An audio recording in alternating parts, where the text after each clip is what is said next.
I'm struggling for my agenda, but I'm sure, oh, here it is. We will start with a pledge and invocation, and I forgot to ask anybody to do that, but I'm wondering if I could look to this end of the table to help with that. We can do. I can do the pledge.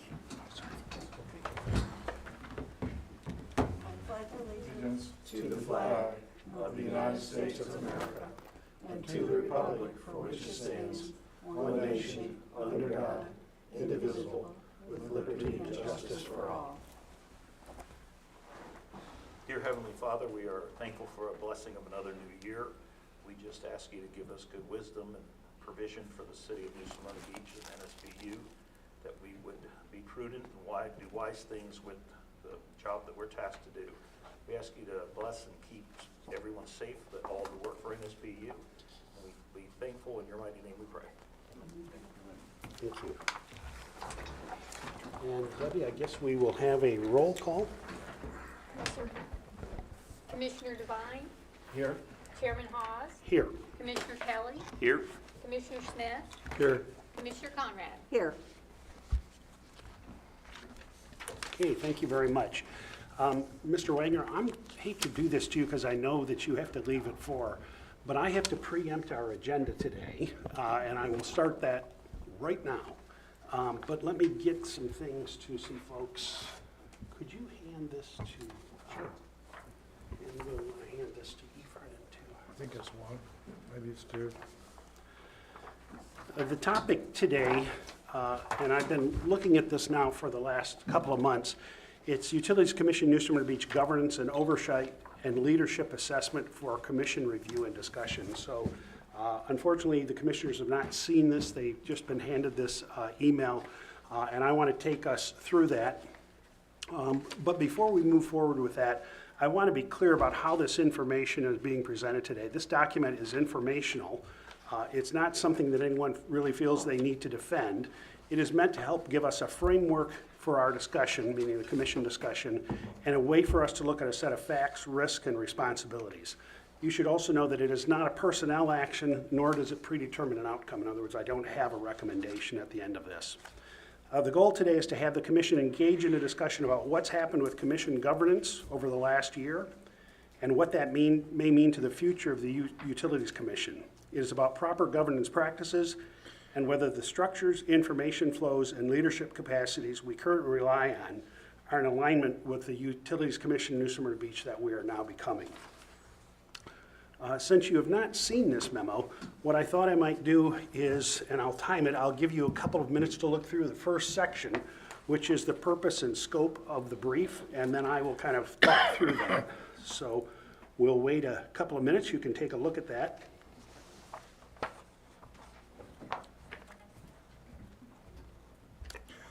I'm sorry? Do you have one from me? Oh, I thought I gave you one. They didn't need it. We didn't get that far, but sorry. Did you?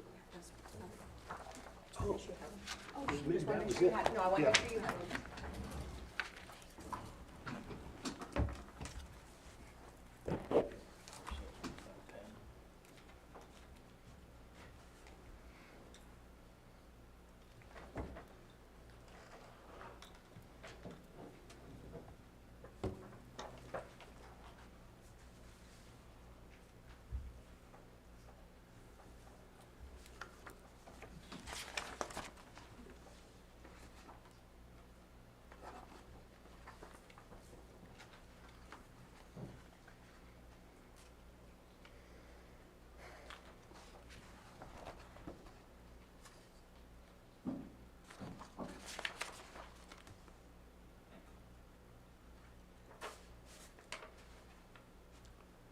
And I'm sorry to say I didn't start my timer right, so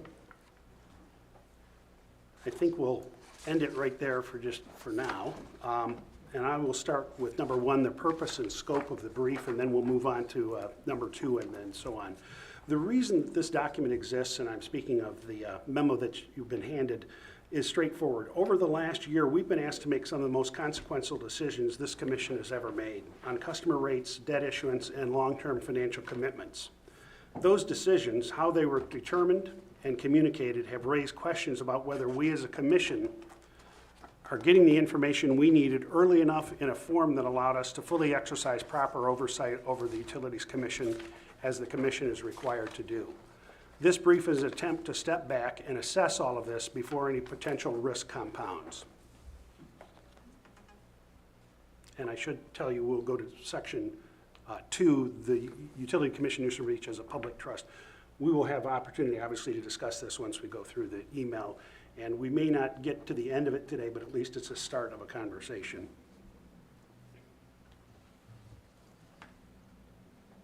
Could I just make a comment? Sure.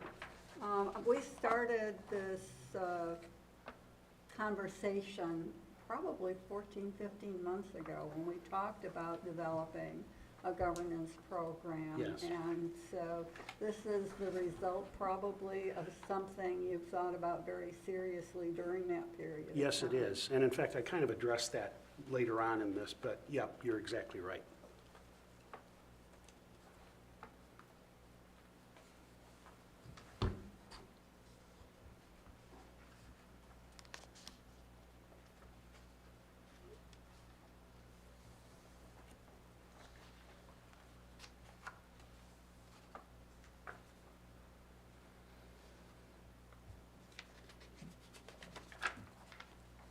Okay, Section 2, Utility Commission, New Smyrna Beach, has a public trust and its governance role. You may recall that I've previously, and this is what Lillian was just referencing, that I have previously presented information to the commission on our governance and oversight responsibilities, since these are the primary means by which we meet our best interest obligations and uphold the public trust. It also reflects the Commission's duty to provide oversight and evaluation to ensure that the Utility Commission New Smyrna Beach's leadership upholds the standards that are expected of them. As you know, the Commission is not here to run the utility. We appoint 3 key professionals, the CEO, the General Counsel, and the Auditor, to fulfill various duties. Our responsibility, and by our, I mean the Commission's responsibility, is to understand and shape the Utility Commission's future direction, to ask questions, insist on clarity, and exercise judgment on behalf of the public. This, in turn, requires our appointed leadership to operate with good faith and fair dealing toward the Commission. Appropriate governance only works if information flows openly and in a timely manner from our appointees to the Commission. Without that, even well-intentioned decisions can put the Commission at risk. The next section is number 3, statutory foundation, and I'll give a little bit of time to read through that.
Okay. Statutory foundation talks about Florida law and how we were founded. The statutory background is in the brief, and it's included so that the duties and conduct requirements are clear. In other words, what's expected by the law. The state legislature created this commission as a public authority with full and exclusive authority for the utility. While we hire professionals to manage our day-to-day operations, the law does not allow the commission to delegate its accountability. That's important because when information is incomplete or delayed, it's not just inconvenient, it interferes with the Commission's ability to do what the legislature expects us to do. This means the Commission's reviews of executive leadership performance is not discretionary or punitive. It is a core component of the Commission duty under the statute. And we will move to number 4, Utility Commission's changing risk profile and forward outlook.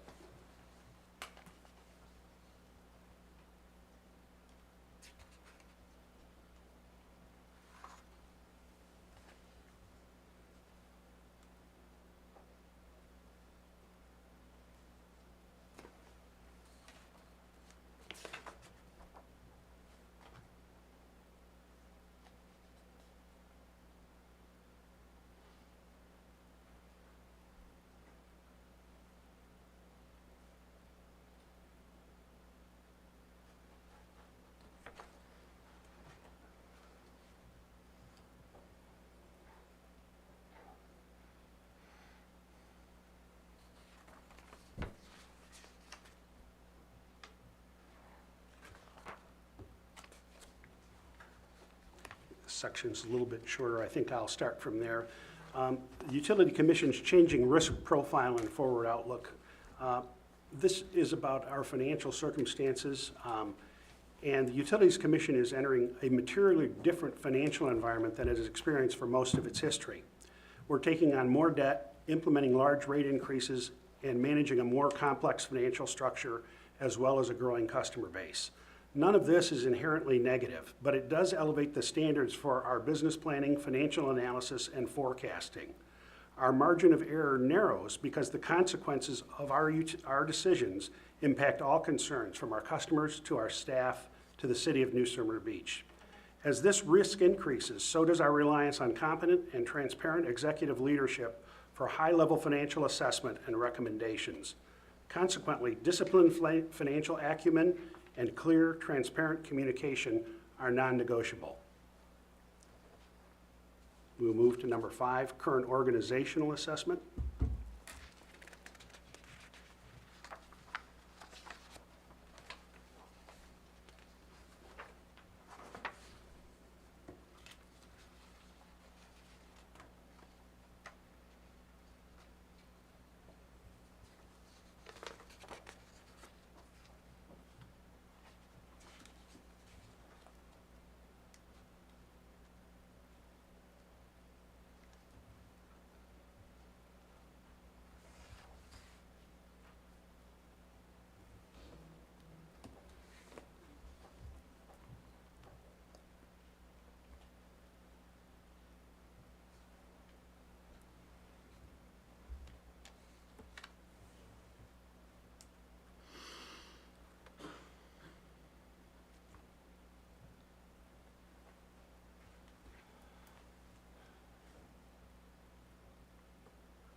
Number 5, current organizational assessment.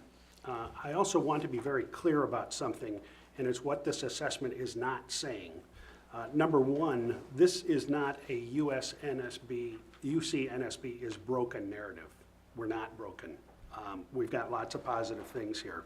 This is only about the governance capacity, the systems, information, and leadership needed to support the Commission's oversight role in a far more complex environment.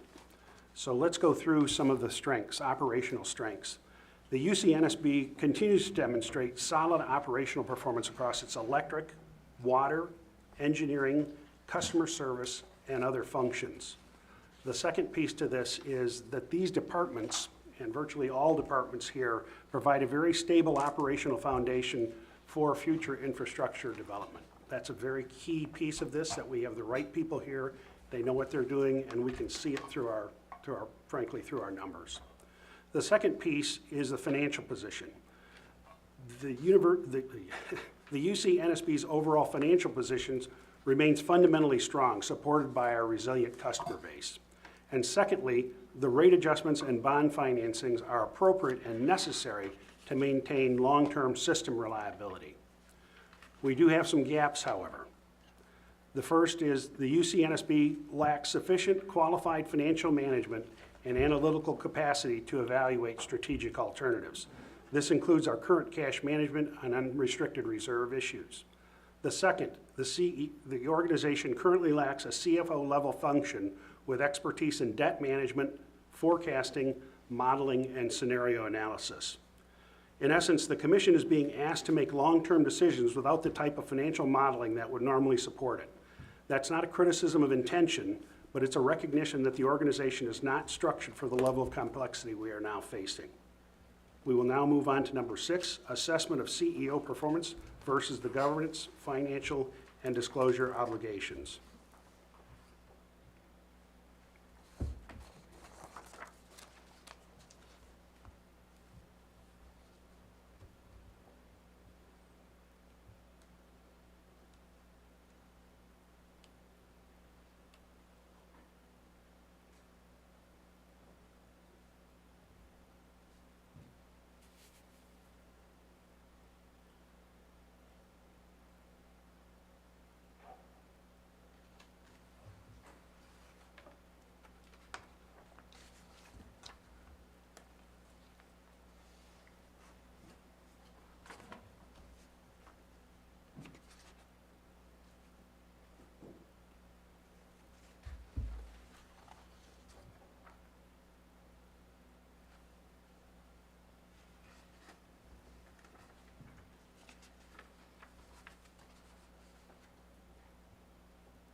This is a little bit shorter, section 2.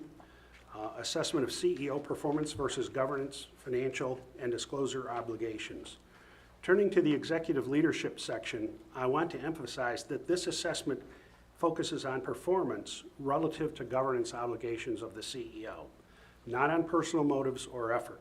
It is about the CEO providing complete, timely, and accurate information on all material matters affecting the UC-NSB. The following are significant concerns and are not isolated incidents. They come from the commission chair's interactions with the CEO and reflect the recurring patterns that warrant a commission-level discussion. These include challenges with, from the CEO's perspective, A, planning discipline and project governance. B, financial competency and forecasting.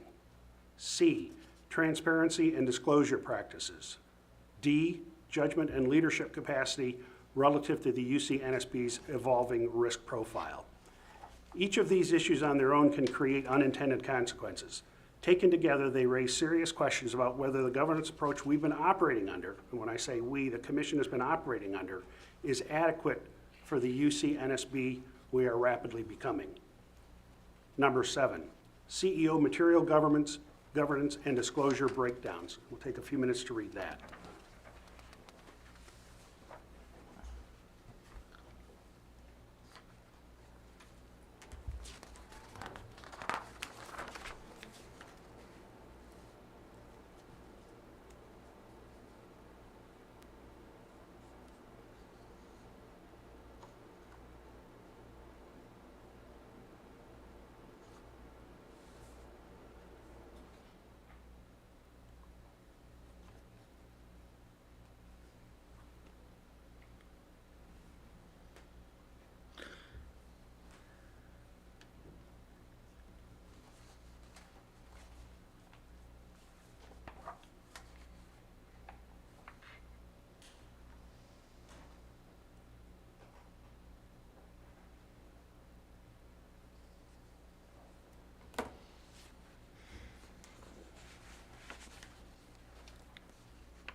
section's a little bit longer, but I think we'll proceed. I'm going to read through these. Number 7, CEO material governance and disclosure breakdowns. A, breakdown in planning and project governance. The obligation, the CEO is responsible for presenting structured project plans for material initiatives, including defined processes, timelines, decision points, and accountability. What was observed? Despite more than a year of lead time, the CEO did not provide the Commission with coherent project plan for either the rate study or bond issuance. The Commission repeatedly received incomplete information with limited notice and was asked to act under compressed timelines. The governance impact. This impaired the Commission's ability to exercise informed oversight over high-impact decisions.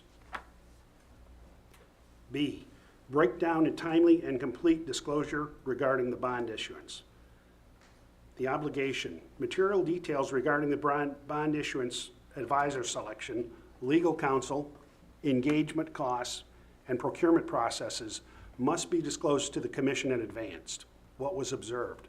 Critical information regarding bond underwriters, bond advisors, underwriters, and legal counsel's fees and selection criteria was delayed or withheld. Commission inquiries were answered inconsistently and often after the fact. The governance impact. The Commission's oversight role was materially obstructed. C, breakdown in financial planning and internal controls. The obligation. The CEO must ensure forecasting and financial analysis to identify emerging risks as well as evaluate strategies to inform the Commission decision-making. What was observed? The CEO mishandled the rate study timeline and failed to produce timely forecasts that may have surfaced the 2025-2026 liquidity concerns. The Commission was also repeatedly asked to approve major expenditures without identified funding sources. Governance impact. These issues represent a serious breakdown in core executive responsibilities. And finally, D, unilateral engagement of Commission legal counsel for bond issuance. So just to stop for a moment, the Commission hires the attorney and she has an obligation to us. We did not hear about these things that went on. So the obligation is that the Commission must be informed and approve material engagements that may create a conflict of interest. What was observed? The CEO unilaterally engaged the Commission's general counsel's law firm to serve as bond and disclosure counsel without timely disclosure. This created at least the appearance of a conflict and limited the Commission's ability to assess alternatives.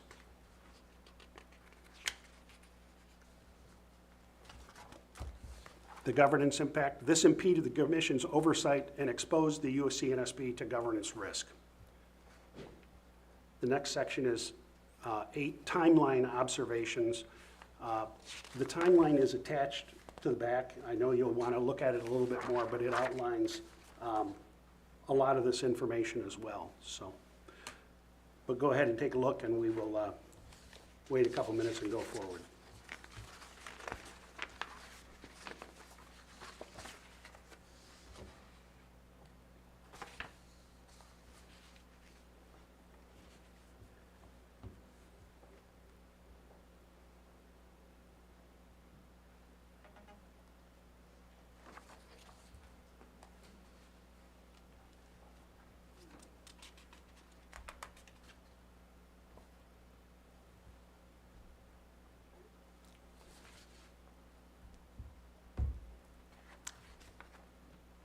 The timeline is relatively brief. I will read this. Number 8, timeline and observations. The timeline isn't designed to assign blame.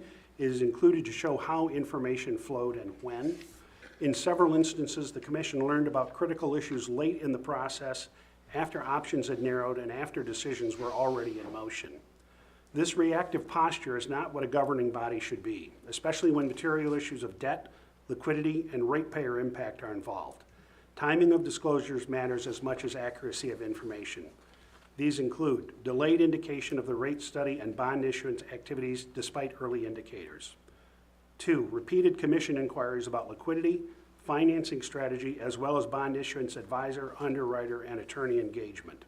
3, inconsistent explanations regarding what information has been disclosed and when. And we will move on to number 9, Commission fiduciary implications.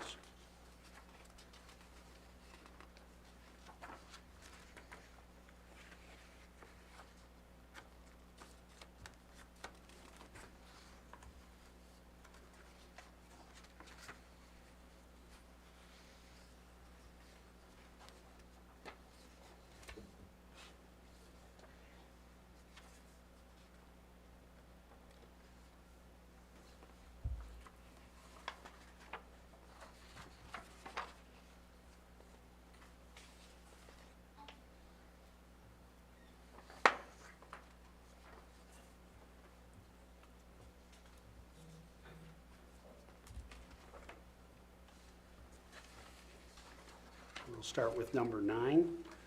Commission fiduciary implications. From the Commission's fiduciary standpoints, the risks that I've identified are real, persistent deficiencies in transparency, planning, and financial management increase institutional and reputational risk.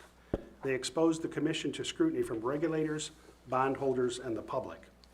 Doing nothing is a decision, however, it carries its own risks. That's why it's important to address these issues now while we still have options and before our risk compounds further. Number 10, questions for Commission deliberation. I will just read these.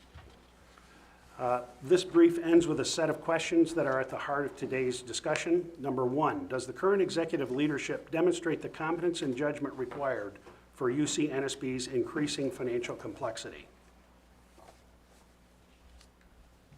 Number 2, can we rely on the CEO for full, timely, and accurate disclosure?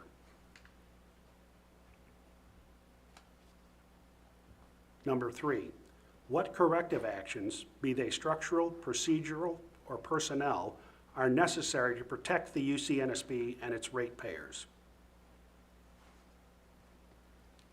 Number 4, and what timeline is appropriate for addressing these concerns? And number 5, what additional information do we need before making any decisions? We'll close, I'm about to close this and ask the Commission for their thoughts and have a discussion about this.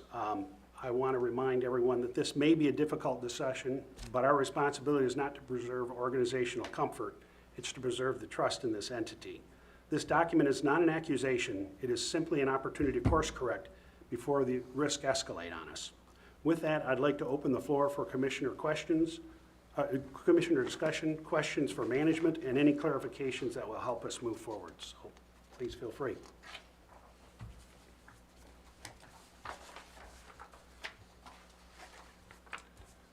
Would it be good to get clarity maybe on sections that we're not familiar with? Could you expand on some of these? Sure, you bet. I guess the first one would be section, for me at least, section D. The observation there, can you expand on that? Are you speaking? Unilateral Oh, engagement yes, of legal yes, counsel? yes. Yeah,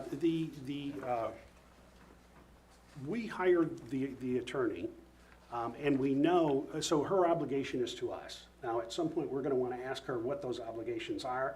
I think I know, but nonetheless, I think it's important for her to tell us what she believes they are, meaning in terms of fiduciary responsibility to us. We do know, and we worked this way for quite a long time, that she does do work, and I don't mean her, but her firm does work for contracting and other things. However, this stands For the outside UC. of this. This is a separate contract. Whoops, oh my gosh. Hold on a minute. The contract that we have is for bond and disclosure attorney. That contract is for $140,437, if I'm not mistaken. So it's in, Toby, I think it's in your presentation today, and we've seen that. And so I'm not opposed to her firm doing that, but if she's our attorney, it would seem strongly that he would come to us, not only explain who he's hiring, why he's hiring, and what he wants to pay them well in advance of this, so that we're not put into a conflict position, because candidly, with conversations I've had over the last, and I think most particularly on November 24th, and I can go into much more detail if it's appropriate, I'm not sure if our attorney, who she may be working for sometimes, I don't mean that as a nick against her, but the question is, she's got 140,000 reasons to protect that piece of it. And there were things that have happened in my conversations that made me wonder just exactly where things are at on this.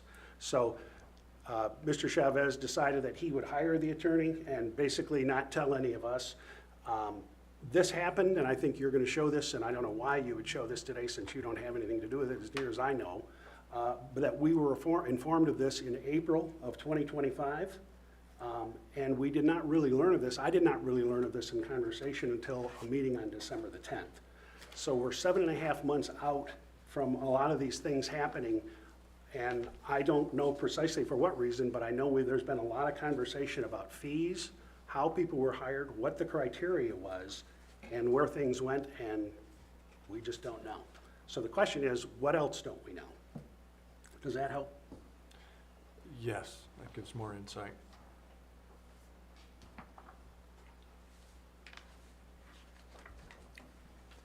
Well, how did this happen the last time? I mean, was the bond counsel for the 2020 offering was also another division of Gray Robinson? Yeah. No, no, actually it wasn't. I don't, the council was not Gray Robinson, was it, Toby? In 2020, Yes. Greg Robinson served as disclosure counsel and Akerman served as bond counsel. Okay. Yeah, if you look at the timeline, you'll see in 2019 that the Utilities Commission did produce a bond issuance RFQ for the underwriter. But this time, those things were not done, at least through that process. I think Mr. Chavez is going to tell us that in 2023, and you'll see that on the timeline as well, the commission approved that it was, in essence, all right to go not do an RFQ, that we could go directly to do this, which may be okay, but it doesn't excuse his not coming to the commission and talking about what's going on. So for whatever reasons, those rules weren't followed. I know you said there was a staff RFP that went on. I don't know which staff that was or when, but that's the first I've learned of that as well. So, meaning in your presentation today, so.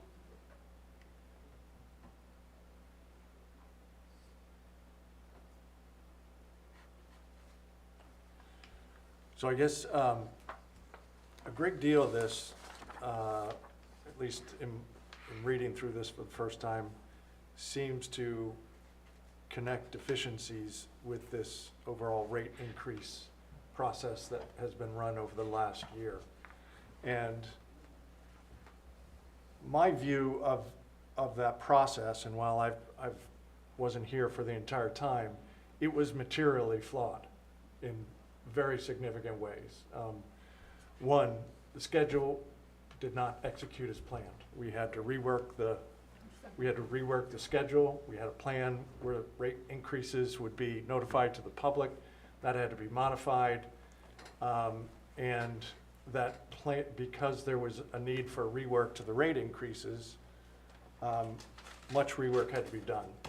I've had one-on-ones with Ephraim on this topic, and my first concern is that there is a sense that the plan was materially flawed, that the process was materially flawed. In fact, there was a reflection that it's basically the Rev 1 compared to Rev 2. While there was $30 million of capital taken out of it, the cost of power was reduced. It was described as essentially being the same. And that to me is more concerning than anything. It's one thing to make an error on a process, but when the process, sits in front of you and it's clear that it did not succeed, you've got to be able to learn from it. And so that's a concern I have. I think the other kind of glaring output from this process is a decision that the board voted on, which was to approve capital projects that we did not have the funding in place for. And that was brought forward by the team, and I think that was an absolute error for any entity, financial entity, to bring forward expenses that we don't have a path to pay for them.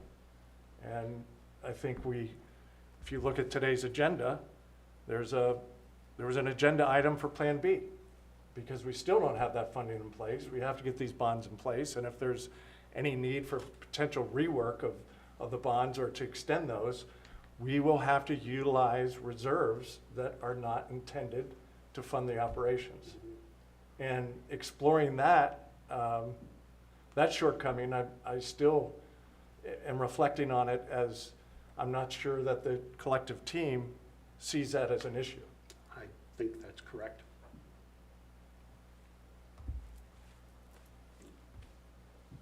So, you have a list of things here at the end. I think one of them, to be more specific, should just be a a reflection on this rate increase process, how it was run, where the fatal flaws were, and to get a strong consensus between the board and the operating team that we see the world the same way. Because I still am not sure that we reflect on this significant, materially flawed process in the same way. Any other comments, questions? Now, to Jeff, Commissioner DeWine's comment, I probably would have, I think I told him or somebody, I would probably voted no based off what I learned after the next meeting. But I don't think it was intentional by anybody. I just think the transparency and business as usual can tend to always, can happen if it's not monitored and pushed, right, a little bit. So, but yeah, that was concerning at the end of the day because we okayed it and there was no funding in place. And no one really does that, right? We really should have hit the brakes, and to me, it was our responsibility. You know what I mean? It was our responsibility. Whether we had enough information to make that decision or not, that's debatable, you know, depending on who and what we're listening to. But I made that comment earlier, you know, for it because it concerned me. But I think the other, you know, major flaw in the design of the process was there was no built-in time, although, you know, as I understand it, the consideration for a rate increase was at least 12 to 16 months ago for the commission to say yes or no on that significantly high increase, which the UC, to my knowledge, has never seen an increase of that magnitude. And yes, these are inflationary times, but I think in reflection of that process, my understanding is that the UC was well exposed to capital wishes, if you would, capital investment that was a part of the longer term plan, but bringing the financials associated with those aspirational capital needs along the way so that it didn't culminate, like literally my first meeting was, here's the new rate increases, which were, you know, 31% in, I think, in less than 3 years, would generate. I mean, I think everyone was surprised at the magnitude of the increases. And then there was significant reference, well, we've been talking about this capital for multiple years. You know, the board has been presented the capital, but I think the missing part to that has been a lack of accompanying, you know, financials that ultimately roll up to potential rate increases, or at least ranges. And Yes. that was never done during this process that I could see. I saw a lot of surprises at the end of that. And I think the way it was presented, you know, without alternatives, it was, here's the plan, you know, no plan A, B, or C. That was a flaw in this process as well. I mean, I've made this comment, I think, last meeting. When I got involved with the commission, I, you know, quickly found that there's kind of 3 legs to the stool of this business. One is safety, and I think we're doing extremely well with safety. The other is reliability, and, you know, from what I can tell from the metrics, we have, you know, top quartile in reliability relative to the metrics that we hold. But in terms of cost, we've continued to point to the good kind of rate performance that we've had, being in the bottom quartile of rates, favorable rates. There's just not been a lot of focus, even in this strategic plan that we heard about, on how we can more effectively go after cost efficiencies. And I think that was imbalance. There was a heavy discussion on how all this capital was going to improve reliability, but there's a point of diminishing returns when you buy capital like this. You can literally buy infinite dollars of capital to get to the 5th decimal point of reliability. But somewhere you have to be able to judge that that kind of investment has the appropriate return for our environment. And that was not presented during this process, in my view. Comments or any comments, Mr. Smith? Well, yeah, I guess. It started out as a sweet note and ended up as a sour note. And before I make any more comments, I'd like to hear from Ethan, because all these are I pretty would much like to aimed make at his. one more comment. I did Oh, go yeah. through and look at, FPNL rate increases over the last 5 or 6 years. There have been many, and they're on their second round in the time that we were just discussing our first one. So yeah, we should be a lot less than what they are or what these other utilities are, because we really haven't looked at it in a consistent, probably should be done yearly and annually, and you guys probably do that, but to be the least expensive is always a goal, but it's not always attainable, correct? There comes cost with this, and let's face it, everything has gone up. And the equipment, the transformers, the trucks, the material, the insurance for the employee, everything. So, I do think that my justification was, okay, we just haven't looked at it in a long time, on the rate study. So that was my justification for the increase. I was like, okay, I'm okay with that, because we really haven't looked at this. So, is that all on Efern? Is that on the predecessor to him? Is it predecessor to Joe Bunch? Who is, how was that set? So anyway, that's my comment. And by the way, just please don't mistake my comments for driving for lowest cost. That's not my point. My point is, it's a balance of the three legs. No, I That- totally that- agree. Totally understand. If you look at where we're investing, to get lower costs, many times it requires investment to get lower costs. Maybe we need to, invest in a new back-end IT system, or maybe there's new technology that can reduce X or Y. And I just haven't seen any of that focus in the area of cost, was kind of more my point. I'm not suggesting a goal that we're the lowest cost is Yeah. in our scope at all, but there needs to be a balance. Absolutely safety is key. Absolutely, we want great reliability, but we also have to be, equally focused, balanced focus around the cost performance of the UC. No, totally understood where you're going with that. Especially in times of high inflation like this. Sometimes, that might be. So to Commissioner Smith's request, so our focus, Joe Bunch before myself, working at Fortune 100 companies, safety, reliability, and costs are always, it's a given that the metrics that we have, you never can achieve perfection in safety or reliability because of the cost impact and the cost benefit. So cost is implicit in everything that we do, part of the budgeting process, part of the projects review process. We've implemented and are implementing projects right now that focus on squeezing costs out of the system.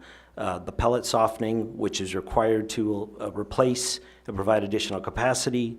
The screw press project, which squeezes liquids in-house before they go to the disposal sites. So everything we're looking at, even though it is not, some commissioners have longer tenures here, but everything we do and the way our managers and projects are executed are consistent with that. Many of the observations pointed out to in here are really not presented in a complete fashion.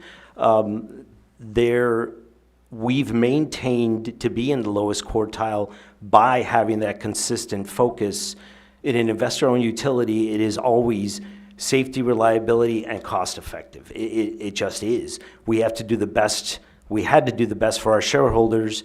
In the investor world, in this world, it is the best. Whatever we make or able to optimize and reduce costs in the system goes back into the system. So we in essence, have consistently remained in the bottom quartile versus our peers.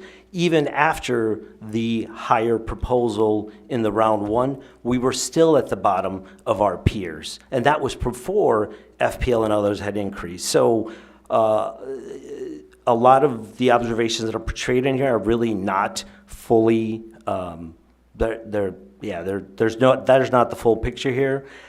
These are perceptions, but at the end of the day, myself, the staff, have done everything to be the most cost-effective and best performing municipal utility for our customers and our employees. So, and in compliance with how we've done things previously, we can always change going forward the level of involvement by the commission, but per my contract, the operational aspects of the day-to-day responsibilities are under my purview per the contract. In addition, everything that we do has been with transparency to the commission. Their different makeup of commissioners, we can provide additional detail. That is not an issue. That's why I think this is not, to have this in this level of detail dropped on as a, just like that, I think is unfair and inappropriate, but that's just my comments. Actually, didn't we go through some of this on November 12th and November 24th? And we've addressed those items directly. No, you have not addressed those items. Can you tell me what your response was when I asked you if you knew how to do forecasting and cash flow on November 24th? Okay, so the cash flow that you were referring to was based on looking. No, I'm asking for your response to my question. So what you Well, would. let me give it to you. Can you say? Well, no, I want to say it, Okay, because the please. question was around the financial modeling for the debt, scheduling, and how do you, understanding what the debt service cost is to the utility based on these projects. That is why we worked with our underwriters, the financial advisor, we worked with those extras to provide that information.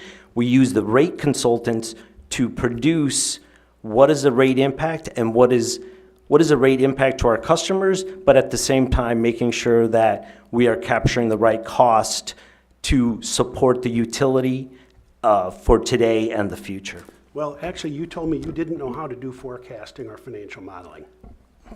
Your question was specifically related to. No, it wasn't. I'm sorry. I'm not going to get into a discussion further. Ephraim, I know, I'm so sorry to do this to you, but you've had too many of these things. We've been up and down this road a number of times, right?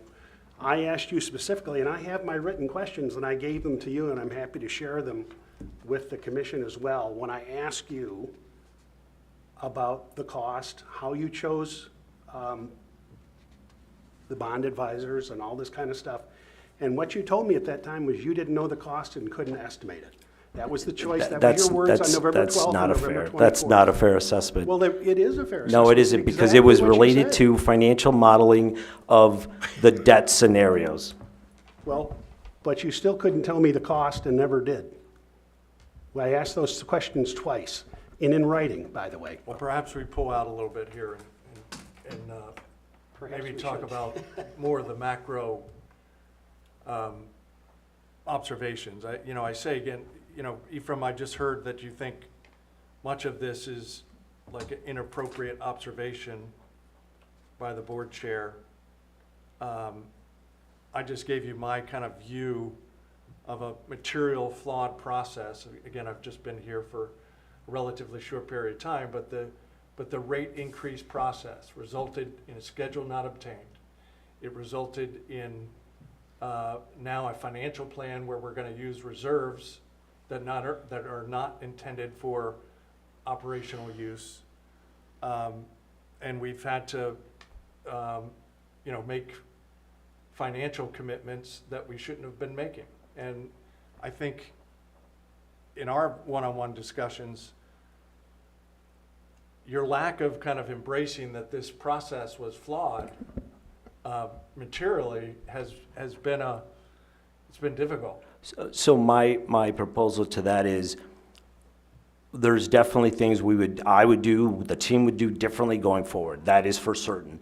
The one of presenting this process on the rates started back in April of 2024 to lining up the consultants to do the work in anticipation of the rate study being implemented October 1st, 2025. So all of that was laid out that way. Well, it may not have been laid out to the commission that way, however. That's kind of one of the issues, I think. The PowerPoint from April 2024 laid it out, but, and again reiterated in April 2025, but. Well, sometimes you can go back over those things, you know. This is the same conversation we've had before. I told you once, I don't know if I should tell you again, right? But maybe let Ephraim finish. Again, I'm focused on, in a situation like this, is there reflection about the process? Is there a consensus view of that reflection, number one? Number two, if there isn't, and I still feel like there is, I mean, I heard you say we could do things better, but in my mind, this was really put us in a bad place, this process.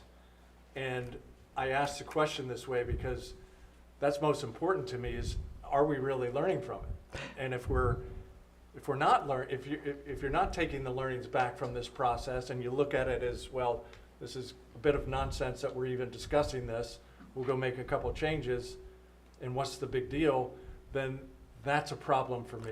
No, and I do agree. There is definitely, just based on this experience, and there is definitely items that I could have told more often, more info throughout the process. So no, in that regard, even though on this document, I know based on what we've run into with this implementation, it would be completely different in the next rollout, completely. So I do take all of these comments and feedback to direct heart on that. That much I guarantee, so. Should you be putting together something in writing for us so that we understand specifically what you're going to do from here on out? Yes, I can put something, yes, I can do that. Because I have real problems, because you've told me things that were frankly not true. And I've seen, and we've had one-on-one conversations. Ephraim, I've known you for a number of years. And I've tried to be on your side. I've tried to do things. I've gone to you in good faith, not in a commission meeting trying to tell you things. Stop looking at your phone. Let's talk about this. And I don't get anywhere. So my only choice is to come here and try to pull this out, and I don't hear you telling me how you're going to go forward. No, but this, so based on the initial conversations we had, this is why I've set up one-on-one meetings with myself, you, and Heather prior to each commission meeting, prior to the workshops, for the same reason, to try to re-engage and identify where are the areas that you'd like additional information. Yes, I can summarize the specific action I've items. told you specifically what we need, and I've given it to you in writing, first on November 12th. And I can provide that again if that's helpful. If I'm not mistaken, the items on November 12th were related to the bonds and the issuance process, which then developed. Would it help if I read you the questions? Because I've got that here.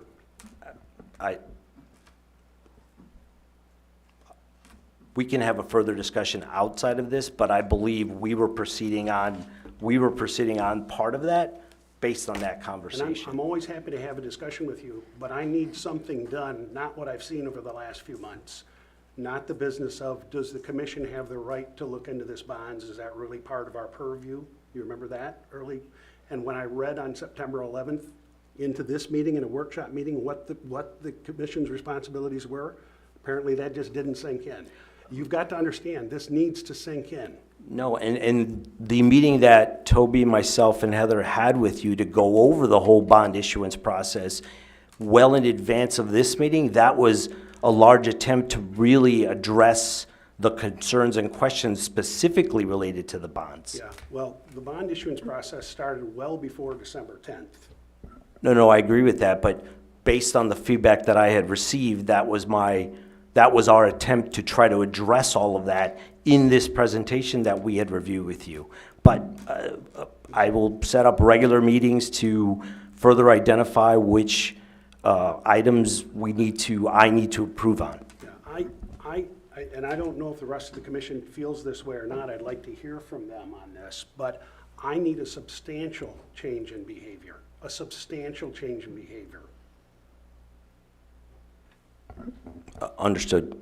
I will refocus and tailor the communications and have more regular contacts with you specifically and the other commissioners as needed to address those items. And while we're at it, Ms. Ramos, you and I will have a conversation as well, because there are some outstanding issues for us as well, and we'll figure that out, So I guess that, does anybody else have anything they want to say? Do people think I'm off base? I'd like to at least get a feel for where I think we should go. If I'm the only one that feels this way, then it's my problem. If I don't, if you feel this way, that's what I'd really like to know before I walk out today. All right, Well, go ahead. I feel this is not giving Ephraim a chance to respond to 7 pages, and it says in the first page, it's not a personnel action. No, I think it's more of an indictment than anything else. And I would say we can't make a motion in a workshop. No, we can't make a motion. Can't make any motions, but I would say, maybe in our regular meeting, is to give Ephraim a chance to respond to each of these items. To put him on the hot seat he didn't see this before the meeting. No, but we've had this conversation running for Oh, several I months. understand, but there's a lot of stuff in here, I don't know if you covered it in every conversation, but I would like to at least give him the opportunity to look at all these issues you raised and respond. And that could be the item of discussion, but I think that's the only fair way to do it. That's my opinion. As far as this deal about, and I don't know, you and I disagree on a lot of stuff, but as far as this deal about having projects you don't have the money for, unless I missed something, the projects you didn't have the money for were dependent upon the bond issuance.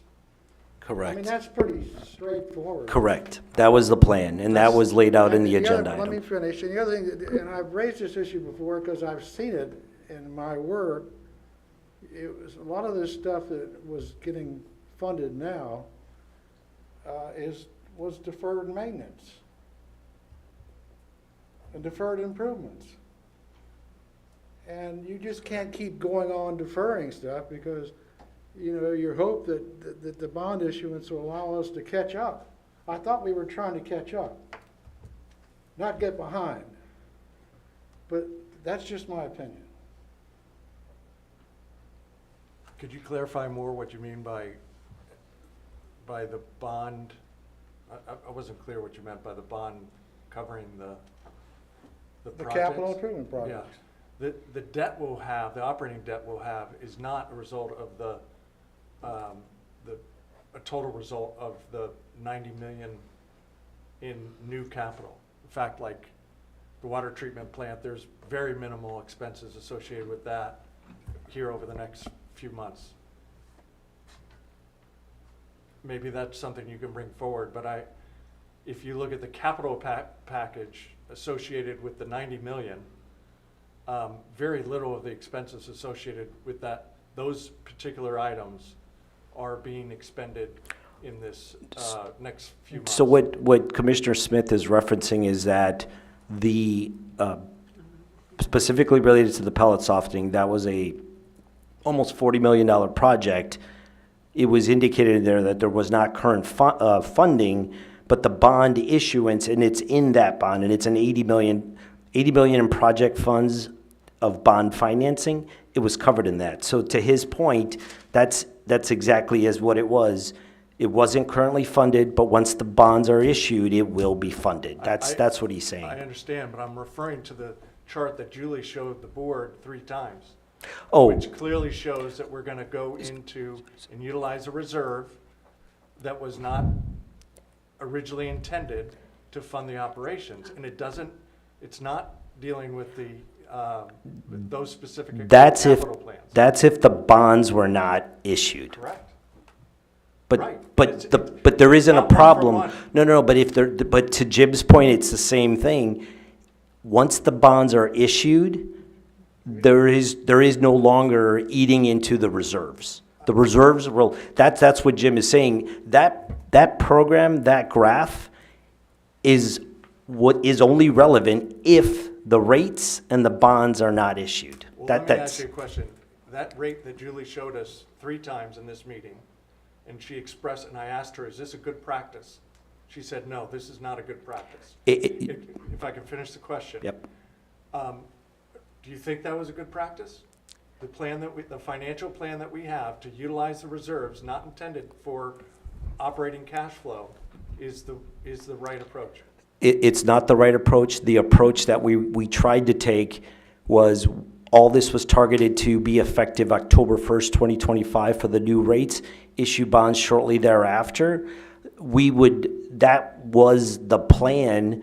We had to take a slight detour to then bring back, adjust the rates, add on 4 months to then come back with the new rates and issue bonds. So to that end, that was never our intention. Our original plan was to make those rates and issue the bonds in November. As soon as the rates were going to be issued, we were then going to go issue the bonds. So that cash, well, can I finish? go ahead. That cash, that picture is only because we did not authorize the new rates and then issue bonds shortly thereafter. So to the best practice, we would never have done that. We just did not make the original timeline. And I understand, I know that the team, needed to build in that review time for the commission to make the determination if they were comfortable with the level of rate increases. Okay, but Commissioner Smith, this is my point. There is a expense plan, not necessarily tied to the $80 million in capital, that now has to be supported by a reserve that was unintended for that. And we're mixing this capital with the financial plan that Julie was very clear was not appropriate. And I believe, in summarizing your point, was that the root cause to that is that you anticipated a rate increase in October. Mm-hmm. That did not come to fruition. Correct. And therefore, we created ourselves a financial hole. Correct. That's exactly, Okay, no, we is- agree that is 100%. That is a We- process. we- That is evidence of this process materially failing. And that is where, in the next round, when we do this again in the future, we would then factor in that timeline to allow that portion of review to make sure we don't run into the same situation again. Yeah, so we're in 100% agreement. This is what I was trying to get at in this, and I'm sorry it came across the way it came across. I don't know how else to present it. We just don't have the financial acumen here to do this. Julie's gone. We don't have what we need to pull this together because we need to operate a plan. We have our cash flows, our regular statements, and we need to plan our cash flow. Our cash flow, just to give you one flavor, one of the things that I was looking at is our bond interest, meaning what happens on our cash, is over the last 5 years, we've spent roughly $16 million in interest, and we've had another $9 million worth of bond maturities come through. Now, not the end of the world. Actually, the rate study does put that type of thing in there. But the question is, are we understanding it enough, including to this commission, to make sure we get what this picture is? And frankly, I just don't see us there. So to address that point, Commissioner Hawes, when the rate consultants do the rate study, it is factoring in, for the next 5 years, it is factoring in the cost models, the savings that we've identified, the purchase power, all the major components that we've adjusted for, inclusive of the Series 2020 bond debt service, as well as the proposed 2026 debt service. So the rates that, from that cost of service study, those rates reflect that. So it's incorporating all of that information.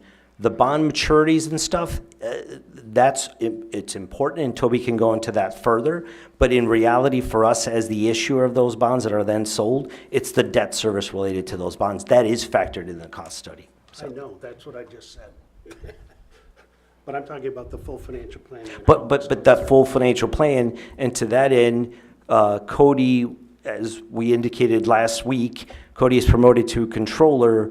Cody is continuing, performed the function prior to Julie Adamson joining in, will continue it. So the level of financial rigor that we had will continue. The cash position, the item that Julie Adamson had brought up 3 times, will be addressed as long as we proceed with approving the rates in February and issuing the bonds in April. We do have a plan B, which is a line of credit in case the bond market doesn't look good in April to execute the bonds. So all of that, those steps that we have in place are to address any potential financial issues.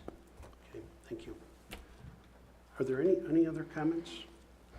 Okay, well, I think we can wind this one up and move on to, Toby, do you want to present the bond piece? I guess I'm not clear on the, I'm sorry. on how we move forward with this, or, I will. Well, I don't hear we are. Because I haven't made any. You asked us to consider 5 points. I'd like to just very quickly, one sentence at a time, say, what are we doing to achieve that, so that when we come to our next board meeting, we've all thought seriously enough about it and done enough homework to be able to express what we think should happen. And the first one talks about, does current executive leadership or staff demonstrate competence and judgment required? Okay, for our increasing financial complexity. First of all, we're going to be doing an evaluation personally of the CEO's performance over the next 3 months, and I think that'll be solved in whatever the results of that are as the commissioners do their evaluation, okay? Number 2, can the commission rely on for full, timely, and accurate disclosure of material information? Well, after today's discussion for the last hour or so, I think the answer to that question is yes. And so going forward, we are going to be measuring the information we have going forward in order to be able to evaluate that. It doesn't help to try and correct what we did in the past or whine about it. We can't Monday morning quarterback it. We just have to know how to fix it going forward. And I think that's what Commissioner Devine has been saying, is it was flawed. We don't want to see something flawed again. So from that standpoint, I think we're on the right track for that. But I think we all ought to think about these 5 things seriously. What corrective actions are necessary?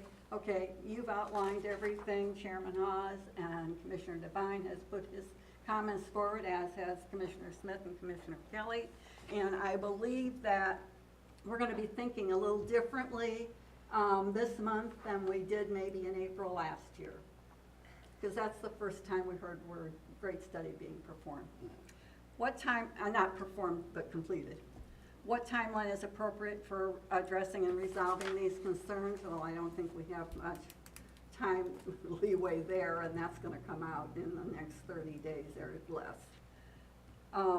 Information does management believe is necessary for the commission to really evaluate? I don't want to speak to that one because I really don't know. Thank you. Anybody else before we move on? just your comment to number 2, you said you kind of had the answer to that, and I would agree with your suggestion that we do have clarity on number 2, if there's a consensus that these are real problems that need to be addressed. And I'm getting there, Ephraim, but I hope you are embracing the feedback and that we can really be. No, I am. I definitely, this was a completely, yes, I am definitely embracing it and already am, working with the teams to address how we're going to do things differently. So yes, that is fully on board with that. I am fully on board with that. Well, one more comment I would make to that too, Commissioner Devine. I would suggest that we're going to have an audit report by April, I believe. Is that right, Ethan? Yes, April meeting, okay. And so, and there'll be a March. draft out before March, then. it'll be March. March, there'll be a draft out before it, and we'll have an opportunity to see what the independent third party has to say about the change in our business plan and the complexities that we have and how it's affecting our financial reporting of information. Okay, and is that kind of strictly an accounting, or is it look at operational competencies and such? To the extent it, I'm not going to speak for what their scope of work is, but in order to certify the opinion, they have to have sufficient information about operations to be able to know whether they can rely Makes on the sense. financial information that is being evaluated. But it's a general ledger, because I spoke to Mr. Whiteside about it as well back, I think when it was December sometime.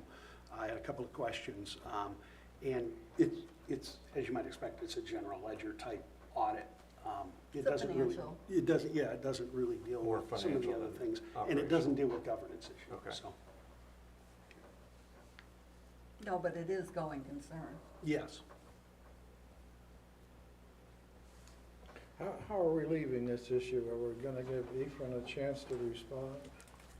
Well, I guess we could give him a chance to respond. What I'd like to do is have him take what he's got, and I don't know how you feel about this because we can't really have a motion, but I'd like to have him talk about sort of a plan he has to help make sure that the disclosures and things come up and that we're not kind of going back and forth over so many things.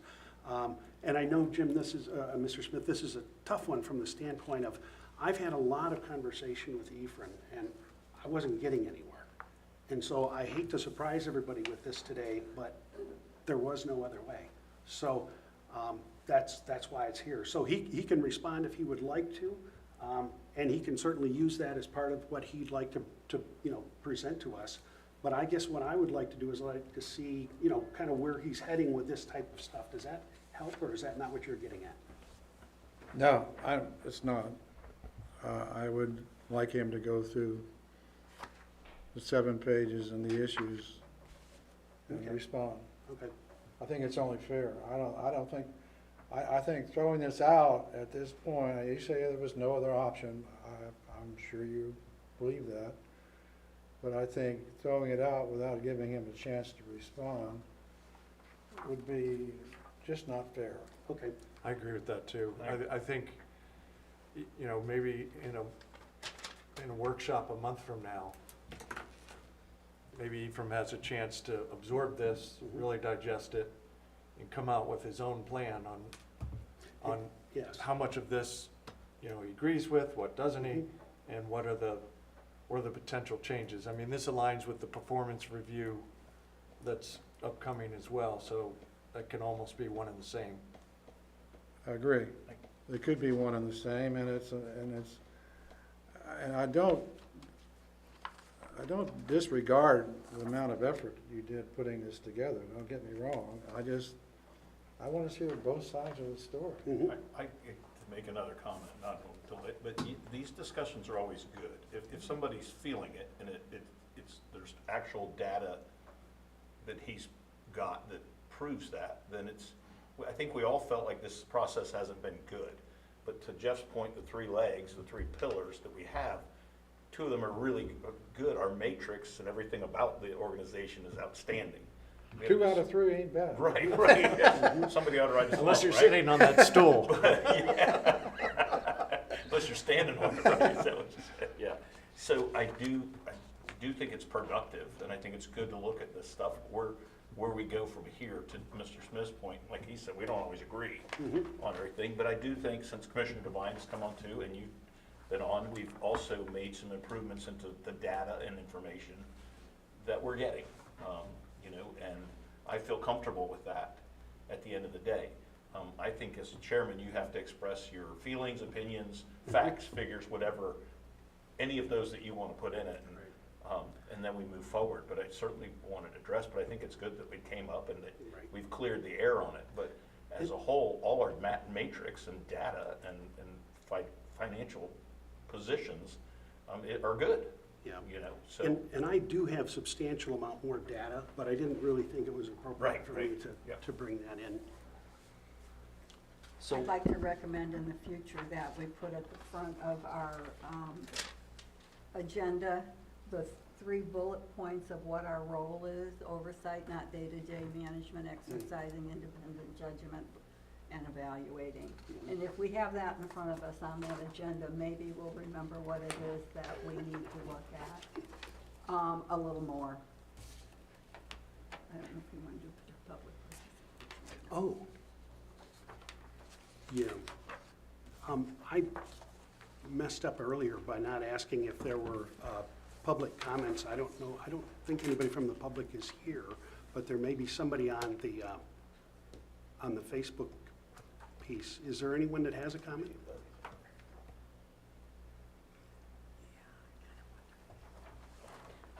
so is it fair from, to try to make this as, to Commissioner, I think Lillian's standpoint and others, put a brief statement around what I believe to be the summary of a current issue, but then really the more productive aspect of this is what are we going to do to improve it going forward. That's I think the value.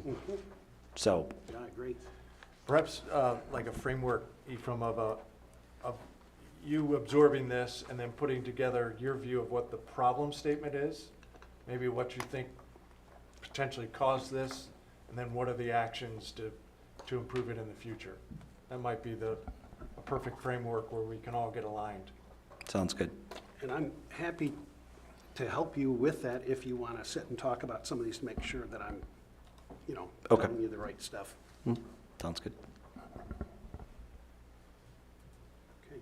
Well, Well, just, in close, one point I've still up, but I do just want to, I'm walking away from this very supportive of you, Ephraim, and as I've said in our one-on-ones, this kind of feedback, I think, is important, and I think you taking it the right way and making this, using this as a way that we can make the UC a better operating entity is nothing but great for our customers.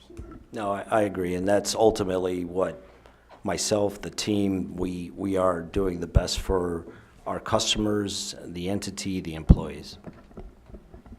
okay, thank you. Okay, Toby, I think we're going to put you on, if that's all right.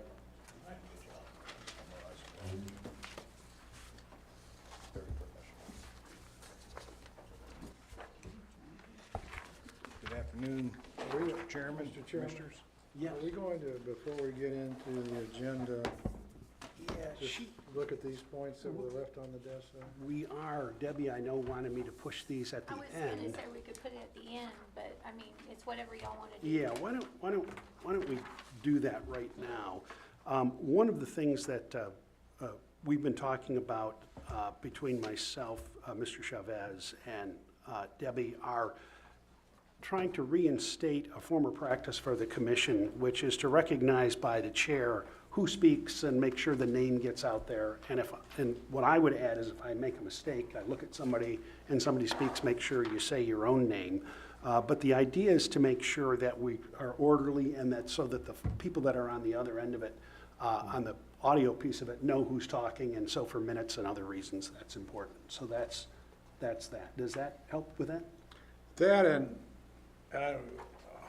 individual commissioners suggesting something to be done by staff, I believe should be Oh, yeah. approved by the entire commission. Yes, yep, I agree. Because we could go off on a tangent and have staff running around in circles but if we work together and decide, that we'd like to have staff do that, and the commission agrees, and we can go from there. But I think I need to see the entire commission agree to any direction we go with asking staff for assistance. Thank you. Is that just to staff or to Ephraim?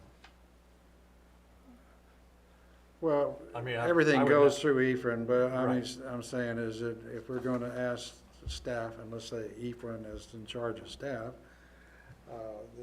that it's a unanimous, not unanimous, but a majority of the commission says that's a good idea.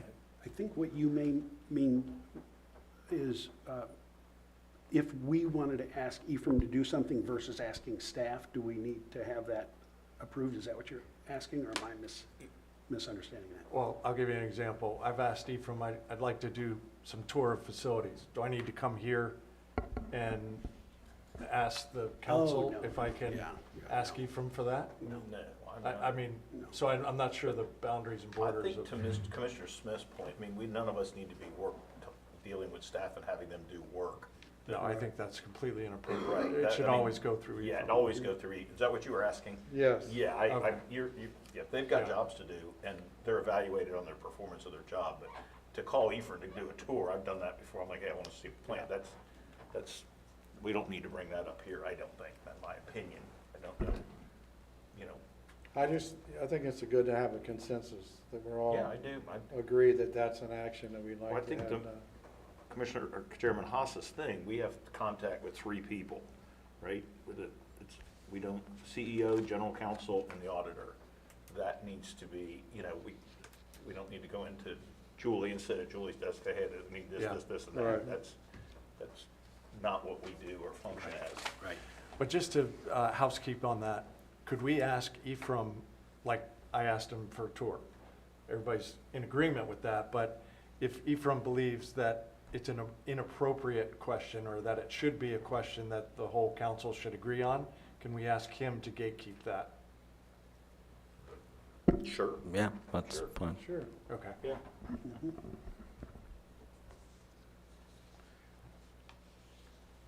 Yeah, along those lines, we spent a lot of time and effort and money looking at the Western Utility Complex. And I've never driven that property. Me too. I'll And put you on I my- would like somebody to take me out there and show me the gopher tortoises and the wetlands and all the other I'll things. put you on my around four-wheeler, there. take you back here, don't worry. Bring your boots and a helmet. But I mean, that's just something I think we could all. Oh, I yeah, think it's- you know, when I was with the Water Management District and the Keys, one of the things that we found important was to road trip the Monroe County Commissioners to whatever project we're working on and get their input, you know, because they are the last county in the South Florida Water Management District, and they have absolutely no controls, no water control structures, nothing that says South Florida Water Management. So getting them up and looking at the projects going on in the Everglades was critical to the success, letting them see it firsthand. Let me tell you, it's the driest it's ever been out there, and it's wet. Yes. It's wet. It's wet. We might have to take a swamp out here. Do something with this? No, we'll save this for later, the Toby's got. rate study Right. piece. Thank you. Thank you. Please. Mr. Chairman, members of the commission, Toby Wagner, financial advisor to the commission, and Southeastern Investment Securities. Is my voice being picked up or not? Good, thank you. Do you have a printed copy of these in front of you or not? Are you relying on the Yes, screen? yes, we do. Okay. Yeah. Because some of it's going to be hard to read, but I'll have Debbie flip through these pages as we go. Hey, Toby, talk a little bit. I'm sorry? There you go. Okay. Could you flip to the first page of the table of contents, Debbie? Thank you. So what we've outlined here today, and I don't know if anybody's had a chance to review this ahead of the meeting or not, I'm going to assume that you haven't, and we can speed along if you have. And Excuse me, sir, is it just me, or I'm having a hard time Yeah, hearing? he's not coming through. Oh, he's got a voice I- problem. testing, 1, 2, 3.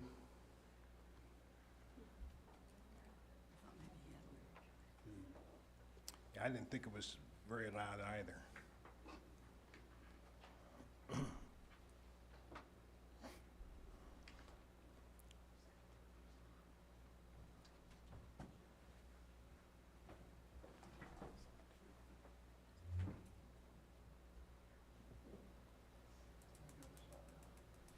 Can you speak into it, please? Uh, Test. Test 1, 2, 3. There That's you go. yeah. Wow, There you we go. Wow, Is that better? Yeah, Is that much. yeah, blow you away? thank you. We might face So- feedback on ours, too. I don't know Yeah. if that's- Is that too loud or is that? Test. Test 1, 2, 3. Test. Can everybody hear that? That's better. Can you hear it? Can you It hear was that? better a minute ago. Maybe it could go up just a touch, or And could then, you turn it up just a touch? Test. Oh, you're gonna get Test, feedback, test. okay, Never mind. okay. Okay. All right. I'll just try and get closer is what I'll try and do. and Commissioner Martin mentioned all commissioners, please speak into the mics just a minute ago. So what I'd like to cover today is just a little bit of where you've been and where we're headed in the bond process. And I'll be glad to answer questions along the way. I don't mind being interrupted, so if we could just free-form it. So we're going to first talk about the CIP, which you've already adopted for 5 to 10 years, and then the sources of funding. You've identified those, and then the financing sources that are available to you outside of your R&R, your rates, and so forth, and any grants that you receive. And that would be a line of credit, a bank term loan, or bond issuance if you're looking for external financing outside of just pay-as-you-go. On the next slide, Debbie. Then we're going to get into accessing the capital markets and who the players are in terms of accessing the capital markets, what you need in the way of a financing team, and who's involved in that. And then we're going to talk specifically about the 2026 bonds, the steps that have been taken, and what's going to occur between now and the time bonds are issued. And then we're also going to talk about an alternative bridge financing if you decide that we don't want to go into the bond market at the time that we're ready to execute and hit the bond market after we've received ratings and so forth. In other words, if the bond market's just lousy and you want to go with an alternative financing structure, and we're going to hit on that. And then we've got an appendix that is sort of a history of the 2020 bonds, and I've got a copy of that I'm gonna leave and have you look at it, and staff has copies of that as well. And was that sent to us also? Yes. Pardon me? I think that was sent to us also. Okay, great. Next page, in terms of, so in October, you approved the capital plan, a revised capital plan, issuing bonds of up to $80 million in projects, and dropped out a $30 million project for future consideration. And then you decided to go ahead with the bond issue and proceed with the rate increases that would be associated with that. Next page.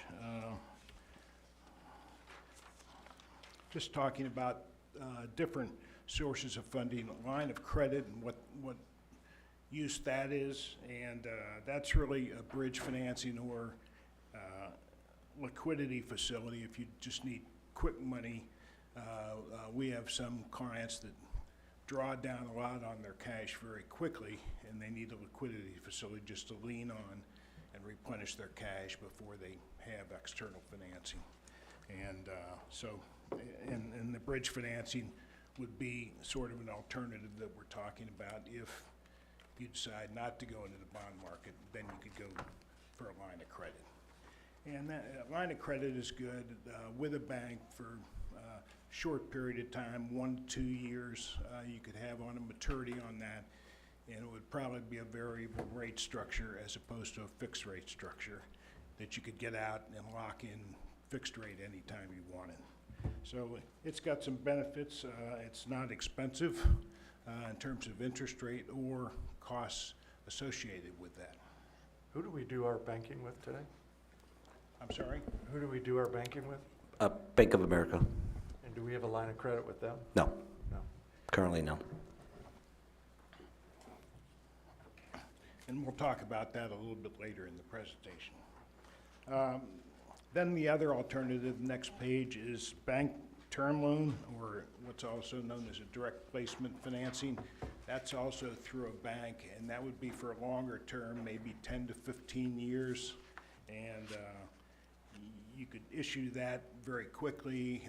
When I say quickly, within 30 days probably access that financing. The downside to that is it only goes out to 10 to 15 years. It wouldn't cover a long-term project that has a long lifespan. Costs are lower, and the reason the costs are lower is you're selling to an institution that is accredited investor as opposed to the general public. And so you don't have to go through a lot of the disclosure requirements, don't have as many attorneys involved, so it can be done a lot cheaper in terms of bank financing. It's considerations on that is that sometimes the rate is a little bit higher than a bond issue. Even short-term, 3 to 5 years, we're seeing the bond issue is more beneficial in today's market. I'm doing a loan right now where we're going out for RFP on a bank loan and a 4-year piece with a public offering, and right now it looks like we can save about 30 or 40 basis points by doing a bond offering as opposed to a bank loan. But that's market dependent. That changes within 6 months or a year. And which way does that go in a falling rate environment? It all depends on the spread between treasuries and tax-exempt bonds. And that's where you're looking for the play. And when rates start to fall, then you see a compression in that. And it also favors the bond issue in a falling rate environment. As rates go up, that spread increases, and so a bank loan would be more beneficial. Next page, we get into accessing the capital markets, which is a bond issue. With a bond issue, you can go out 35 years. The borrowing costs on larger issues, you'll find economy of scale, and you've got a very high rating in the bond market, so you'll be able to access low interest rates in comparison to other issuers, which will be competitive in the long-term bond market. And so the benefit of a 30-year bond issue is that you can match your capital improvement lifespan with the maturity of the bond. And that just helps bring down your rate, or rate increases that you need to service the debt. Does that make sense? Yeah, do you know, Julie, is most of the capital in the 30 million, or, sorry, the 80 million, does that have a lifespan of 30 years? I know the water treatment plant does, but the other? Great.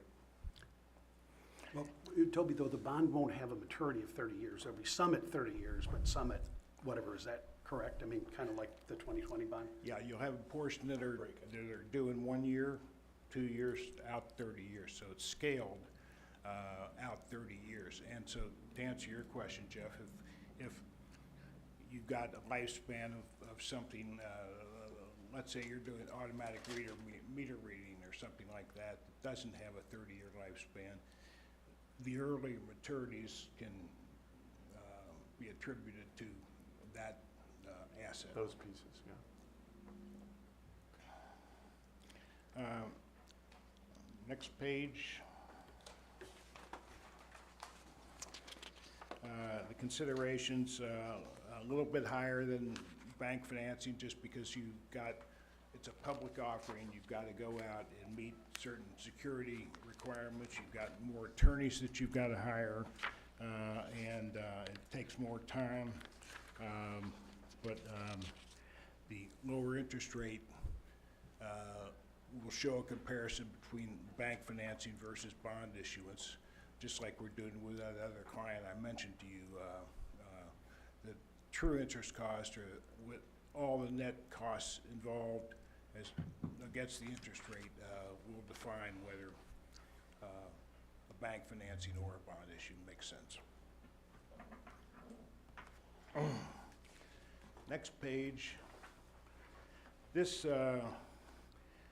really gets into Bonds 101 and shows you a map of who the players are.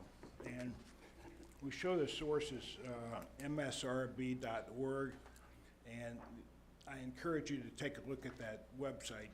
And they've got a section on education that's real easy to follow, and a lot of these following pages are excerpts from that, so I won't go into a lot of detail, but this just shows you a roadmap of who's involved when you issue bonds. Next page is all the players that you engage. Some of them you don't necessarily have, but I think we've got most of these in terms of the financing team. Who don't we have? I'm sorry? Who don't we have in that list? You may not have underwriting syndicate members, selling group members, and we'll go into that in a few minutes. But you wouldn't have a trustee. You'd have a paying agent, but not a trustee. And you wouldn't have a credit enhancer because your credit's strong enough with your AA rating. Other than that, Jeff, I think you'd have everybody else on that term. Thank you. I'm just curious, I have one question. How do you compare the bond rating of the Utilities Commission with the bond rating of the City of New Smyrna? That's a great question. Well, I'm not sure I understand the question. Well, who has the higher bond rating? Well, I think the city just received a AA1, and you received a AA2 from Moody's. So right now, the city, and they just got upgraded as a result of a surveillance that Moody's did of you. They also do the city as an underlying credit because the city depends on your transfer and so forth. So And maybe I can help with that. And so the city does have a little bit higher, but I used to do a fair amount of this. The stronger entity, the one with the broader, deeper financial pocket, is going to have the higher rating. And because the city has taxation power, their rating is going to be higher than ours. In other words, we can increase rates, but there's a difference that way in terms of the credit issuing agency. So, Thank you, Mr. Chairman. That's normally the case. There are instances where cities are poorly run and their utilities are very well run. And I turn to South Florida and Miami-Dade and some of their entities. The city does not have as good a rating as some of their utilities. Well, I used to be in the banking business, and so the issue is the holding company didn't have the same rating as the bank because, Right. you know, it's just the way it is. Right. So. I think some of the audience is still having trouble with your audio, if you could just Okay. maybe speak up just a touch. Yep. Thank Is you. that better? Next page, Debbie. So then, the financing team, will start to get into the roles of those, and the players that we just looked at on the prior page. And following page, in terms of the methods of sale, there are 3 different methods of sale: a negotiated sale, a competitive sale, or a private placement.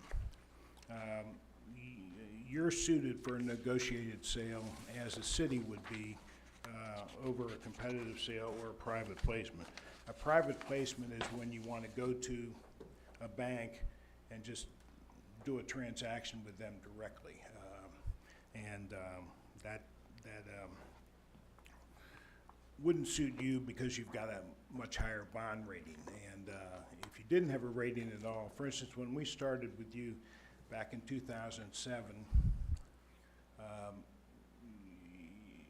frankly, you had a very colored and tarnished audit report. And it was going to take about 3 or 4 years to correct that issue. And the bond market would not have been the avenue for you. So we had to do some bank borrowings for about 3 or 4 years. What year was that it was tarnished? 2007. So there was a change in management, considerable change in management, just before we came in 2007. Then there was a series of general managers that we served under, I think about 4 of them before Mr. Bunch and Ephraim came on board. And they saw that, as Mr. Smith was commenting, that there was a lot of deferred maintenance that just hadn't been handled. So in a negotiated sale, you've got the ability to go out and tell your story to investors. You've also got the ability to pick the day that you want to get into the market. You can always defer that. In a competitive sale, you're picking a day in advance and hoping the market will be good on that particular day. And if you're not a regular issuer, a competitive sale is probably not the best way to go. About 85 to 90% of bonds sold in Florida are on a negotiated basis versus a competitive sale. Now, the state of Florida will go out on a competitive basis just because they're in the market very regularly, and they're a well-known entity. There isn't a story to tell. People know the state of Florida. They are willing to buy the bonds, and the state also has the capability of saying, we're going to go in the market tomorrow, and tomorrow shows up and it's a bad day, they'll just pull it and re-advertise. With smaller issuers, that's very difficult to do in terms of not being a well-known issuer. With today's schedule, what approximately, when would we go out for a negotiated sale? Is this March, April, May? In terms of this right now? Yeah, if you just take the current schedule. Yeah, it's going to be after March. After your March meeting, we would start a marketing phase. And I'll get into that schedule in a moment. Next slide goes into a little more detail on the financing team members. I won't read all of this, but talks about the issuer. Then the next slide talks about the financial advisor, what we do, what disclosure counsel does, what bond counsel does, and underwriters counsel, and so forth. In terms of your discussion earlier about Gray Robinson serving in multiple roles, I will say that the bond counsel role ought to be looked at completely separate from disclosure counsel, in that you're getting 2 different opinions from the firm, and it's 2 different departments, really. So So I look at those roles as being not in conflict, but you've got certain specialties and certain people that know the disclosure side versus the bond counsel side. So there is, even though you've got the same firm, there's a distinguishing factor between those two roles, as there is for underwriters counsel. Underwriters counsel would have a conflict if, say, Gray Robinson were selected by the underwriters, because that's an arm's length transaction working with the underwriter as opposed to a fiduciary capacity. Is that relationship industry standard in your view, or? Yes, Yeah, definitely. thanks. When you say the relationship, you mean the The- same firm doing Yes. both? That's, it's, we don't always see it, but a lot of times we do. It's not uncommon. And just Less to, than 50%, over 50%? I'd say it could be 50%. And let me give you a little history on that if I can. When we came on board in 2007, the desire of the commission was to clean house in terms of financial advisor and bond counsel. And so I told them at the time that you had a good financial advisor, you have good bond counsel, you ought to just stick with them. They said, we're just cleaning the house. So the bond counsel they retained was Ackerman out of Jacksonville, and Peter Dame was the associate that was assigned that account. And he and I worked together since 2007, and he retired about a year and a half ago, and so and it was a big void for that firm when he retired. So the people that were taking over the bond counsel work for Ackerman just weren't up to speed, and that's when Gray Robinson came in and said, take a look at us in terms of doing this. maybe I can add a comment to that as well, is for us, the commission has great quote-unquote power under the law. And so all that has to happen for that, for us to approve that in essence, is for that to come before us, which unfortunately didn't happen, which was one of my complaints, but is to just say, is this something that's okay with the commission, and explain it, and off we go. It's not that you can't do it, it's just, talking about it and making sure it's up there, so.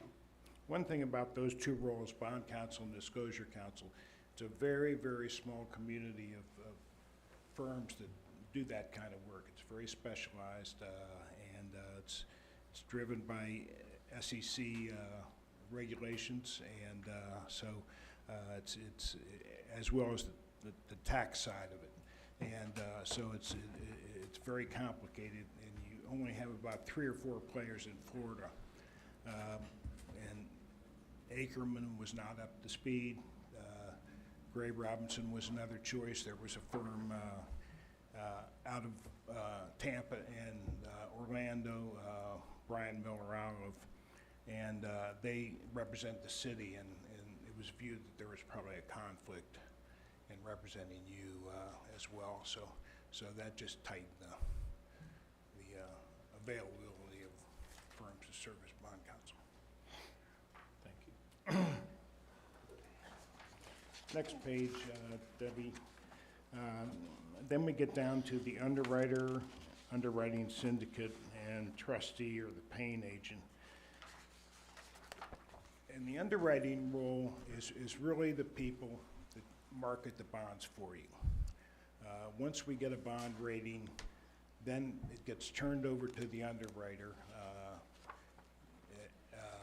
And that would be done in March after you have received and approved a resolution authorizing the sale of the bonds and naming the underwriter to go out and market the bonds. Then an interest rate is set, and the timing for closing the bonds is set, and we start a marketing phase where the underwriter goes out to institutional bond purchasers as well as retail clients and just starts marketing. And that marketing phase would probably take a week or maybe week and a half or something like that. And then they'd come back and say, here's where we think the bonds can be priced. We'd look at where the market is for other comparable issues. It's almost like getting an appraisal and looking at different comps. So that's how that process works. So the bond rating is different than the credit rating, I assume? No, the credit rating and Or is bond there a rating pretty are. strong relationship between the Yeah, two? it's the same thing. It's one and the same. Yeah, one and the Thank same. And we didn't want to go to the bond rating until your rates were approved. It just shows a much better picture to the rating agencies that you approve the rates when they're going into effect and so forth, as opposed to, yeah, we're going to do this in the future sometime.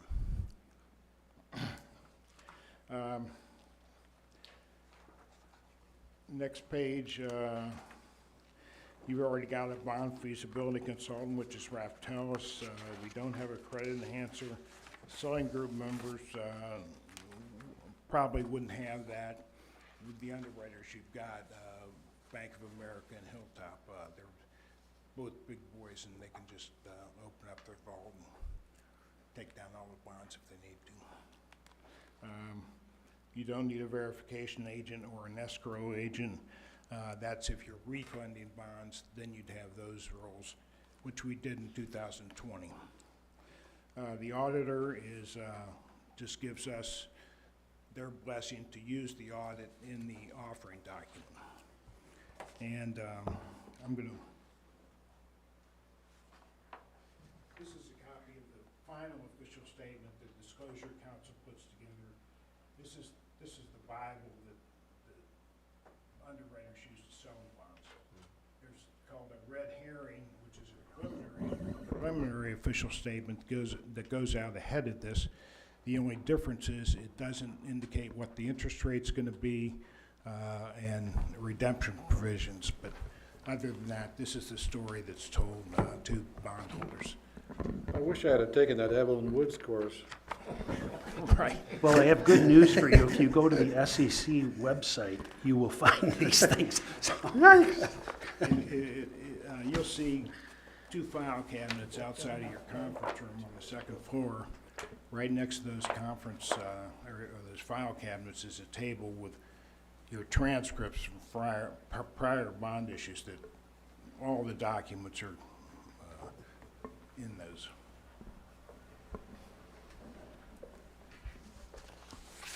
And you referenced that we have some of these roles in place. Does that mean they're contracted? We've signed, contracted, have the rates, et cetera? So in 2024, the bond feasibility consultant, which is Raftellus, we had Stantec for the quinquennial report, and also for the consulting engineers report, which is the asset health. Those were all approved in April 2024, and those are the studies and draft reports that are being compiled now. Thanks. Next slide, steps taken on slide 17. The financing team is in place. The city has approved up to $130 million in bonds. If we have to go more than that, then we'd have to go back to the city for a larger approval amount. So they've already taken the action, which is a requirement under your charter.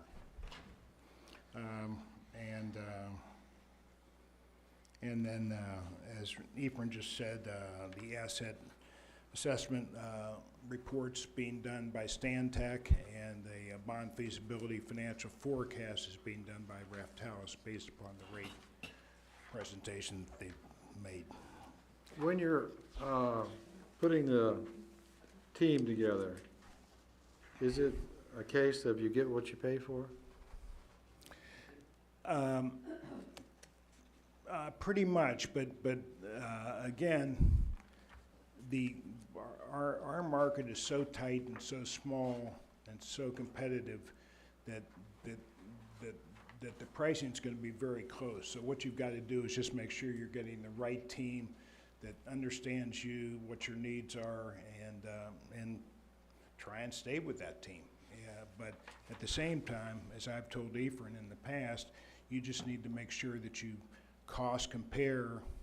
If you're staying with the same team, as you revise contracts with the players that you've got, that you're being competitive with your peers.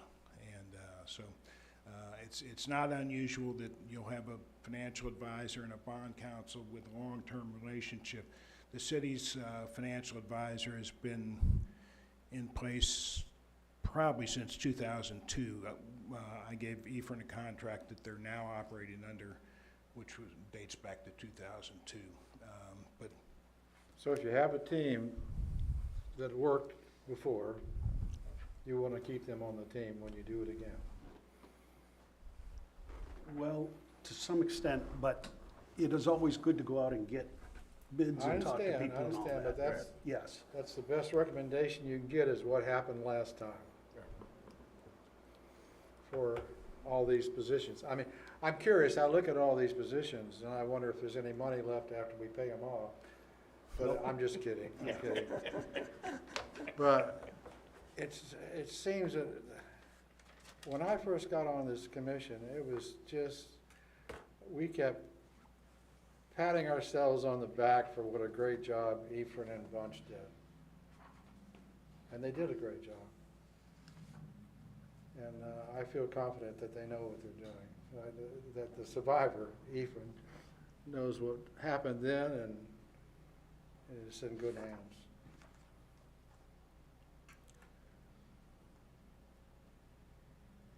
I'm done. Okay.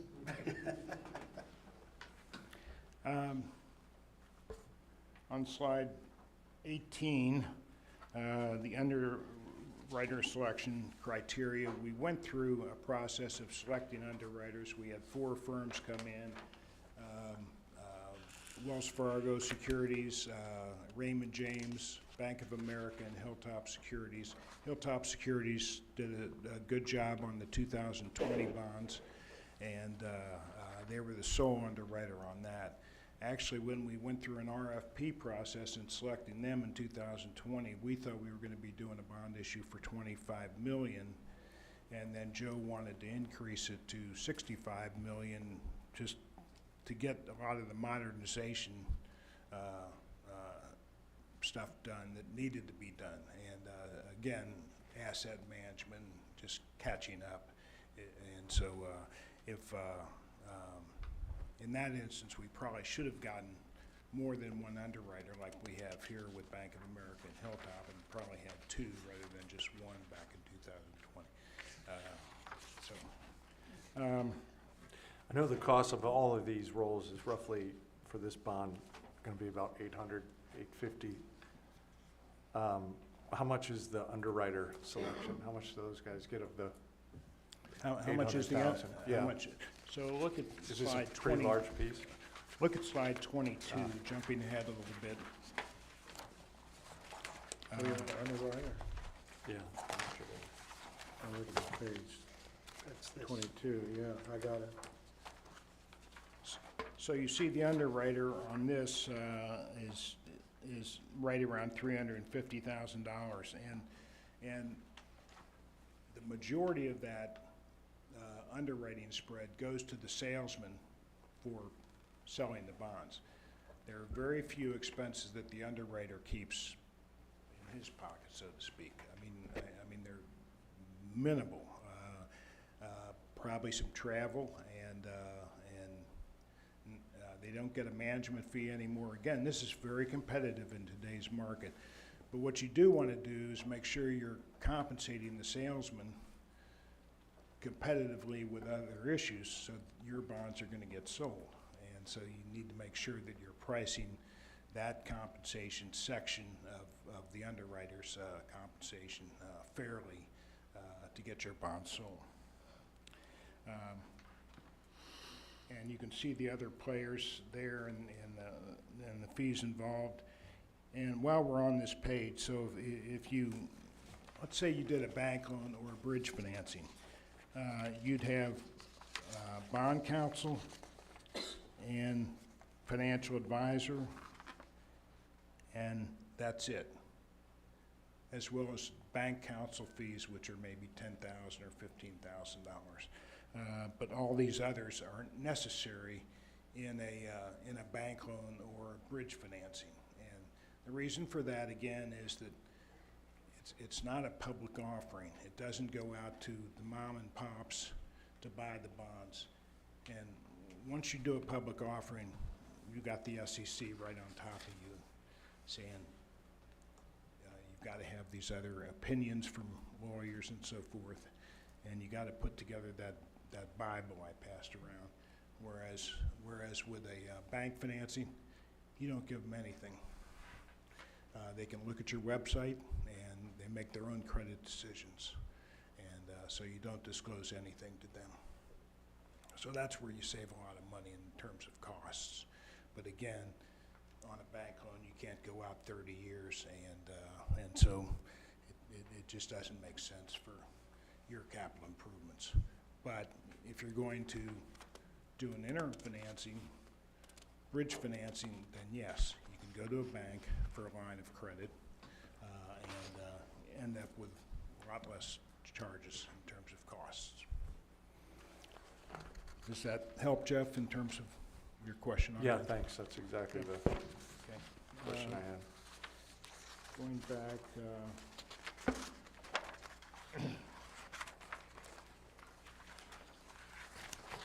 if we can go to slide 19, Debbie.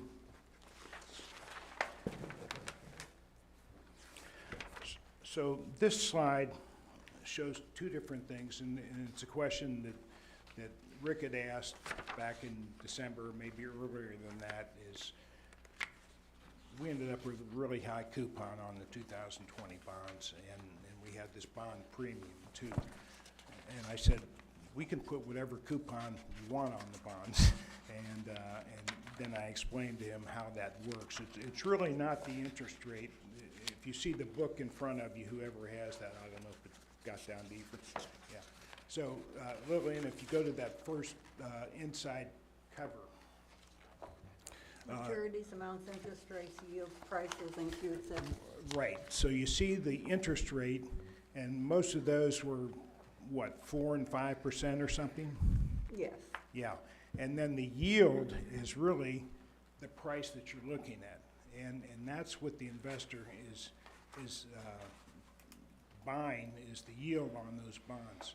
So if he wants a 5% coupon, he's going to pay over $1,000 for a $1,000 bond. He's going to pay $1,100 or something.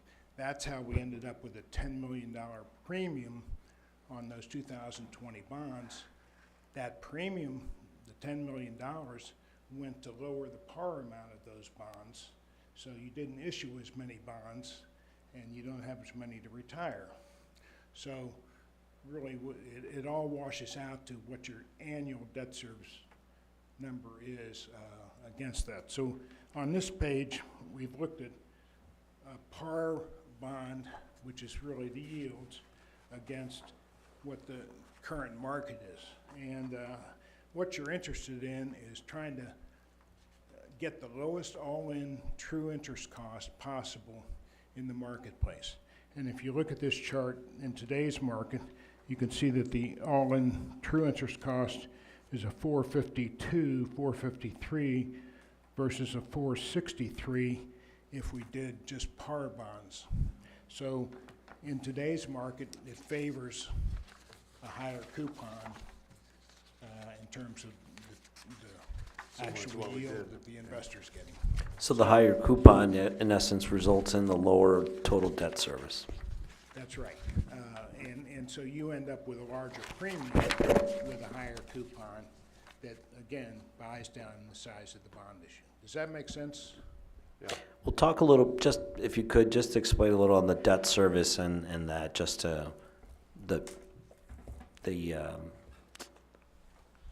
way the market coupon works. In essence, that's what we're trying to focus on, is what's the debt service on those bonds. Right. And so you'll see here, you've got a average annual debt service on both of these of $5,784,000 versus $5,873,000. So it's really a $100,000 difference per year for a current market environment versus a par bond, if that makes sense. Does that answer your question, Ephraim? Yep. And does it, you posed the three ways we can go about this, the public offering or negotiated sound like the two most likely. If the market is more the parish coupon, is it one or the other that we should be choosing, or does it No, matter? it doesn't favor, in a competitive sale, you end up with a par bond, really. Always. Yes. Okay. They aren't gonna put in a premium. They're not gonna pay a premium on a competitive sale.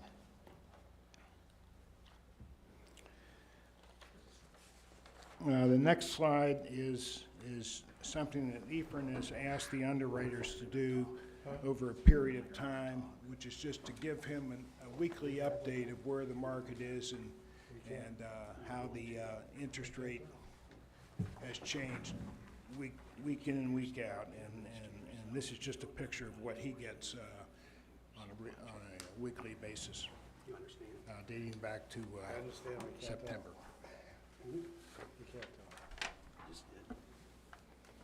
The next slide is a condensation of the timetable that we have, and where we are is awaiting the rate hearings to be completed, and then we start the process of going to the rating agencies, submitting the material to them, and having them assign the rating, which then allows us to come back to you and say, we're ready to go into the market, into a marketing phase, bring back to you a resolution that would authorize the sale of the bonds. You haven't done that yet. You've taken the steps to get there, but you haven't authorized the sale of the bonds.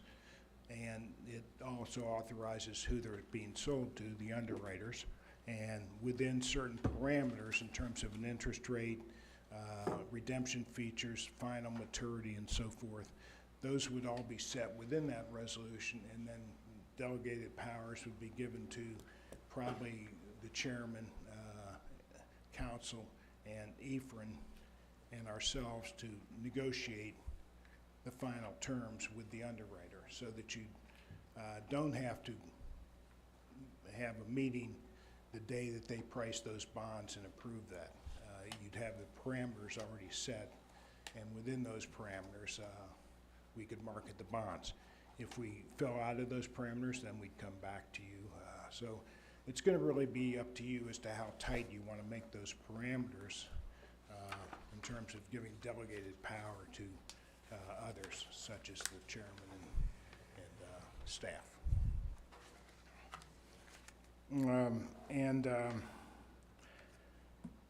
So that would occur at the March meeting, which also is the time that the audit gets presented to you. And we need the audit before we can go out into the bond market as well. So that's the other constraint that we've got, is waiting for the audit as well as the rates to be in place before we go to the rating agency, basically. So that's how this timetable was set on slide 21. Slide 22, we've already covered in terms of the costs. And then slide 23 is pretty much the final one.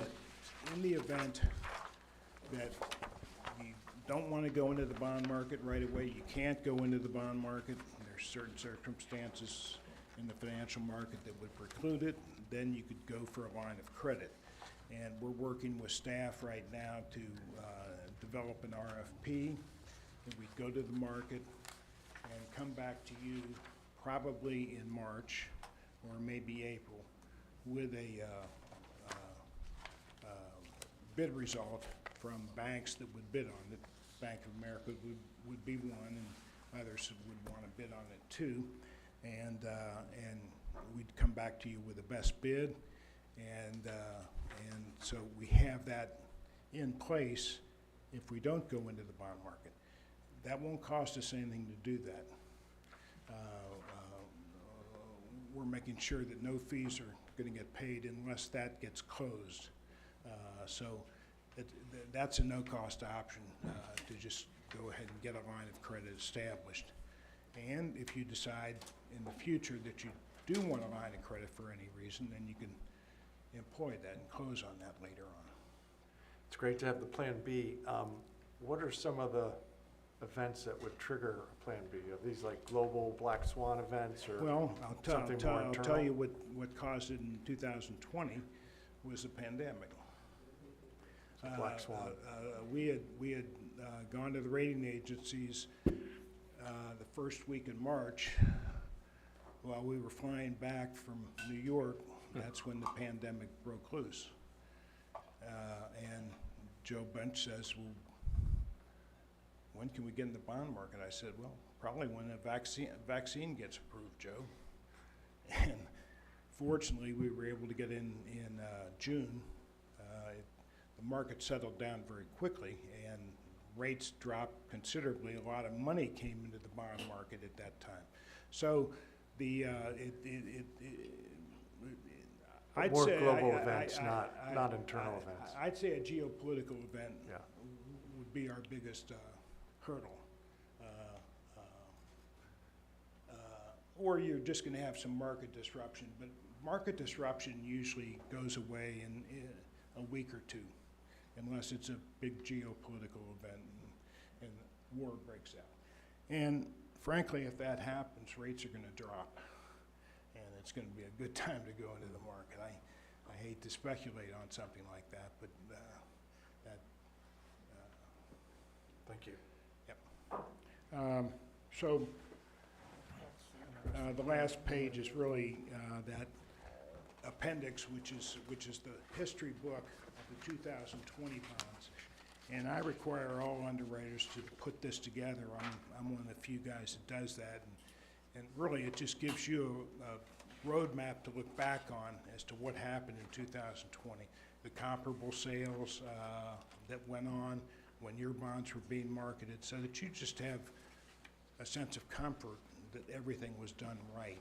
And anybody coming behind you can look at that history book and say, this is the whole picture. Okay, thank you. That was Any other great. questions? Thank you. And I guess, Toby, the key to reiterate is that we bring back all the documents and the parameters back in per the calendar before we execute anything. Correct. Yes. Yeah, I don't see probably coming back to you until the March meeting, really. We're going to be doing a lot of things, putting the disclosure documents together and so forth, going out for the RFP on the Plan B, and then we'll come back to you for further decision. And we'll also get forms of those resolutions to you well in advance, so you can review those ahead of time and you aren't surprised by what action's being asked of you. Great, thank you. Appreciate it. Thank you. Efrain, did you want to cover the competitive bidding exemption, or did you want to wait for? I mean, there's really, this is more of, it was just more background. There's no discussion per se for this bond issuance proceeding with what we've moving with. This would be more of if we decide to change the procurement manual in the future, we can do that. So this was just giving the background. It's up to you as the chairman or others if you want to discuss it or not, but it was there just as information. Yeah, and I think too, because I'm familiar with that aspect, and I had brought up this chapter 287, and I don't think it's inappropriate to have it be the way that it is. It's just a matter of disclosing what's going on, so. And like I said, that will be part of the action items and everything that we're going to do differently Okay. going forward, so. Okay. Any other topics for the February 12th workshop that anyone would like to bring up?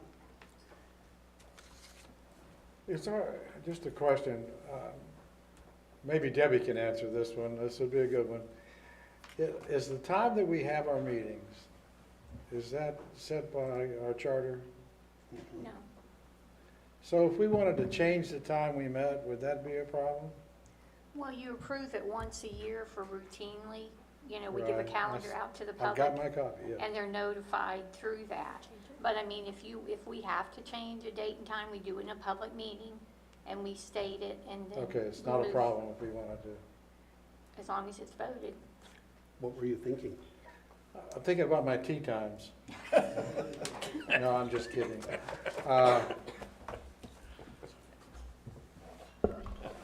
I just like start earlier in the day. That's all. If we, you know, we're not meeting at a time that more public can show up anyway. I mean, you know, I don't think the county council meets in the morning meeting, right? I was just a thought. I just think about it, but Do you have a suggestion on time? Do you? yeah, 9 o'clock. 9 o'clock. I'd be very supportive of that for both the It's workshop and the. just, I find it's a lot easier to, rather than wait all day long for all the excitement, you know, to go ahead and get it over with right off the bat. Right. Well, when I first was on the commission, we met, I believe, at 5:30. It might have been even later than that. Is somebody out here that knows that? It was So- later. So we discussed and had a motion to move it back to 3 o'clock so that we were finished by the time staff normally would be going home. Right. So, you know, I don't see any reason why we couldn't go through the same process and decide to change it to 9 o'clock if Did- that works with Well, staff. how does the rest of the commissioners feel about that? It works either way. To your point about the tea time, I like in the summer, so after we leave here, I can go play around, so whatever. Does, Totally flexible. my question would be is from Efren and Debbie's standpoint, is there anything, does that cause any challenges or? I mean, we would just have to, I don't think so, just depending on the day. But no, we would just make sure clear our calendars appropriately. We'd be fine. Okay. Well, maybe, This is for the workshop and the commission meeting? Yep. Great. maybe we can think about that one and put it on our January meeting or something. Right. So. Okay. All right. Well, I guess that is it for today. Thank you all. I do have one thing, Oh, I'm not yes. familiar with how to do this, but I have a travel commitment, and I'll be out for the meeting in 2 weeks. Mm. Is there, not sure what takes place in an absence? Any action I need to take, or? No, not Any really. additional Sometimes you can advisory? call in, but I don't know if, you know, it just depends, you know, so. We have, it's sort of majority vote, so it's, if there's 5, it's 3 out of 5. If it's 4, it's Yeah. 3 out of 4, so. Can you vote if you have called in? There's, I don't think that's yeah, a the opinion is you have to have a quorum here. As long as the Outside. quorum is present, Right. the quorum here could allow Commissioner Devine to participate. However, the Attorney General opinions say that unless there's some type of issue like a hospitalization or something awful, that typically they don't recognize or allow someone to vote unless they're present. And that's just an Attorney General opinion, or Attorney General opinions that say that.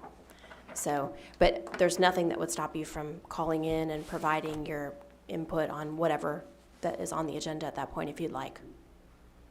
Okay. Jeff will give you his proxy, Jim.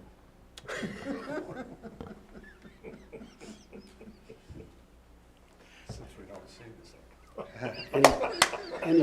this. Any other comments?